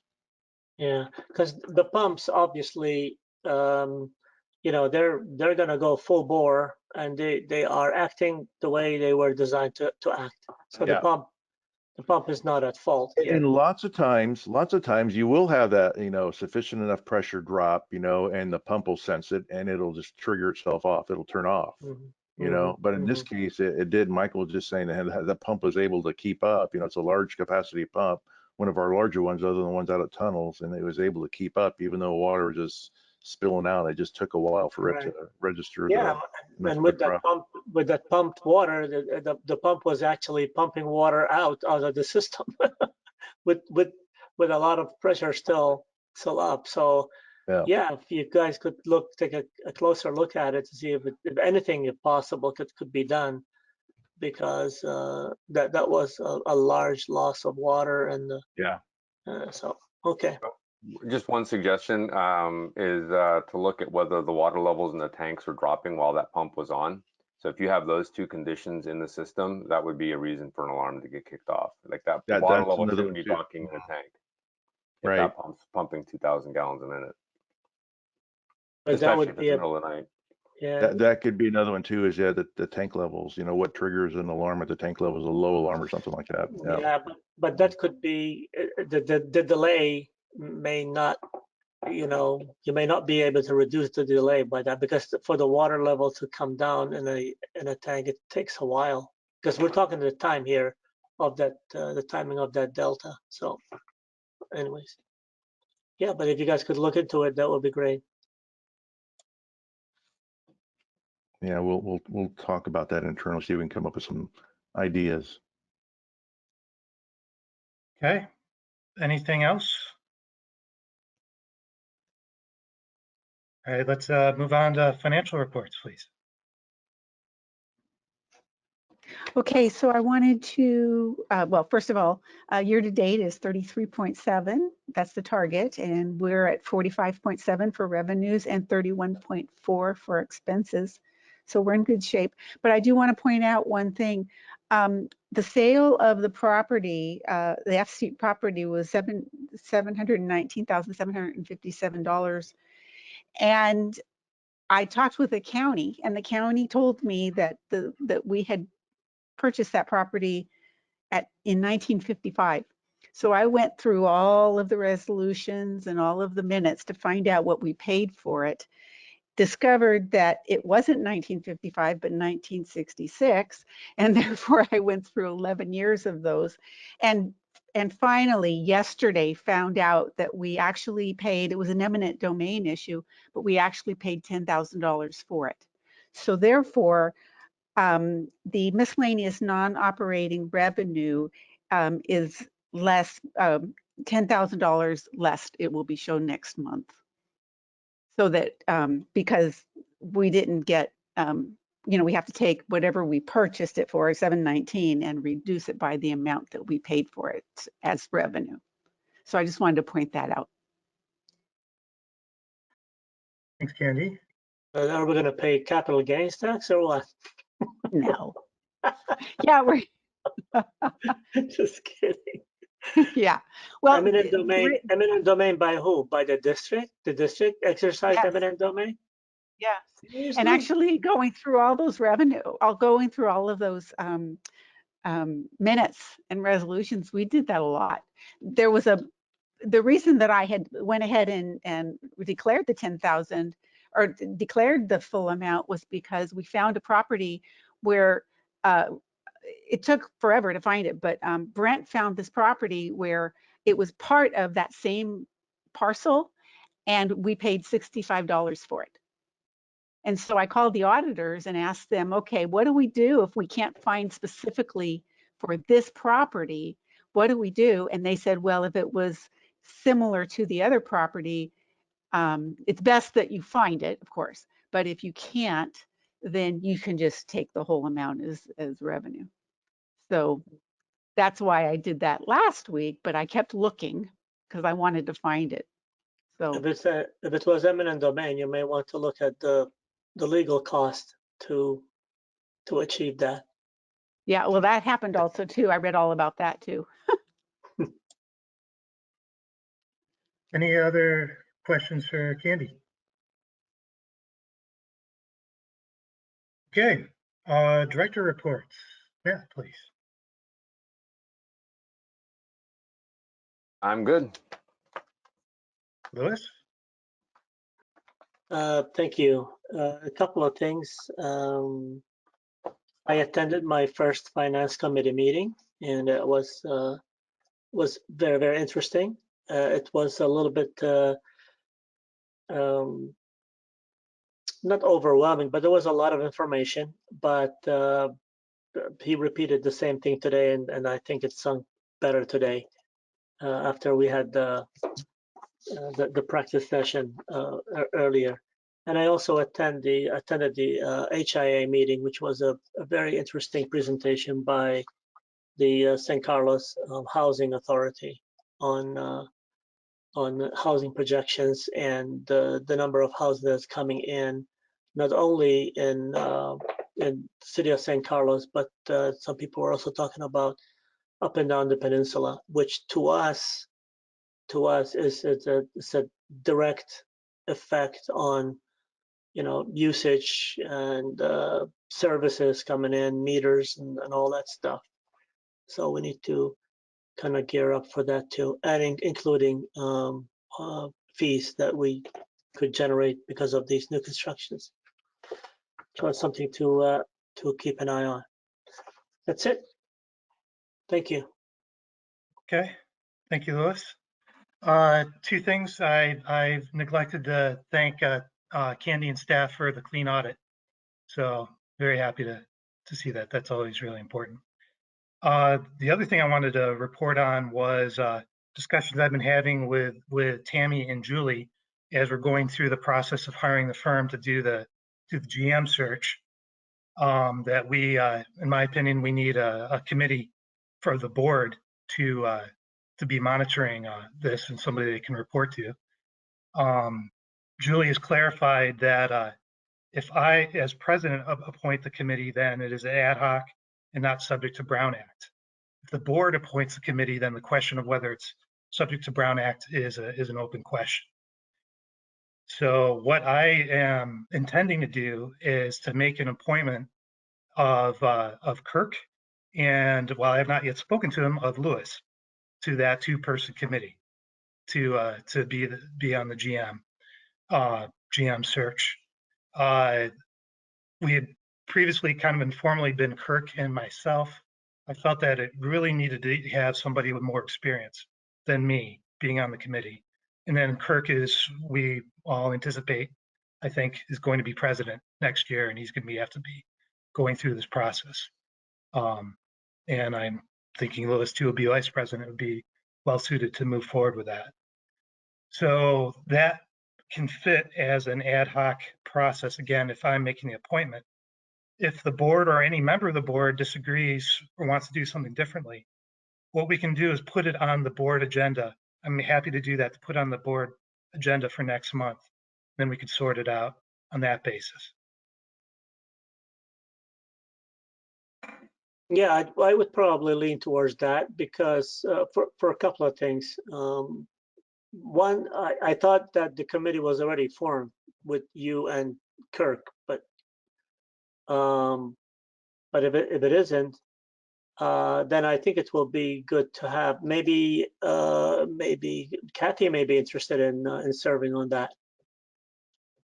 I'm sure she's got a lot of experience in hiring from her time on the school board. So I mean, I've done it before, and maybe give somebody else a chance. Okay, we can put it on the board agenda next month. I'm good either way. I mean, if we keep it the executive committee, it's going to change in a month anyway. I thought we had sort of agreed last time that it would just stay this executive committee going forward, but for the same reason people can opt out. If you think it ought to be someone different, that's fine too. So it can rotate into the executive committee for next go round also. So I think either way, I don't know, Louis. My little voice tells me that it doesn't need to be me, it doesn't need to be you, but one of us ought to be on that committee, just because we're the ones with more years under our belts and we've seen more of the problems. So I have no pretense. I'm not asking. Don't get me wrong. Don't misunderstand. I mean, I will be happy to yield. Me too. Well, we can talk about it. I do think that one of us ought to be on it, though. If it's going to be, so I'm happy with it being the two of you, but if it's going to be, if we're going to open it up for discussion again, I think that's where I would go. Okay. All right. We'll talk about it when we have a full board then. Sounds good. Moving on to communications. None from staff. Okay, I think we are set then to go to closed session. Maybe we can take a 5-minute break. Do you all have the? Does everyone have the invitation? Louis, do you have it? You're muted, Louis. You're muted, Louis. Yeah, I think I have it. Okay. So if not, I'll let Tammy know. You do. I'll forward it to you. All right. But I think I have it, yeah.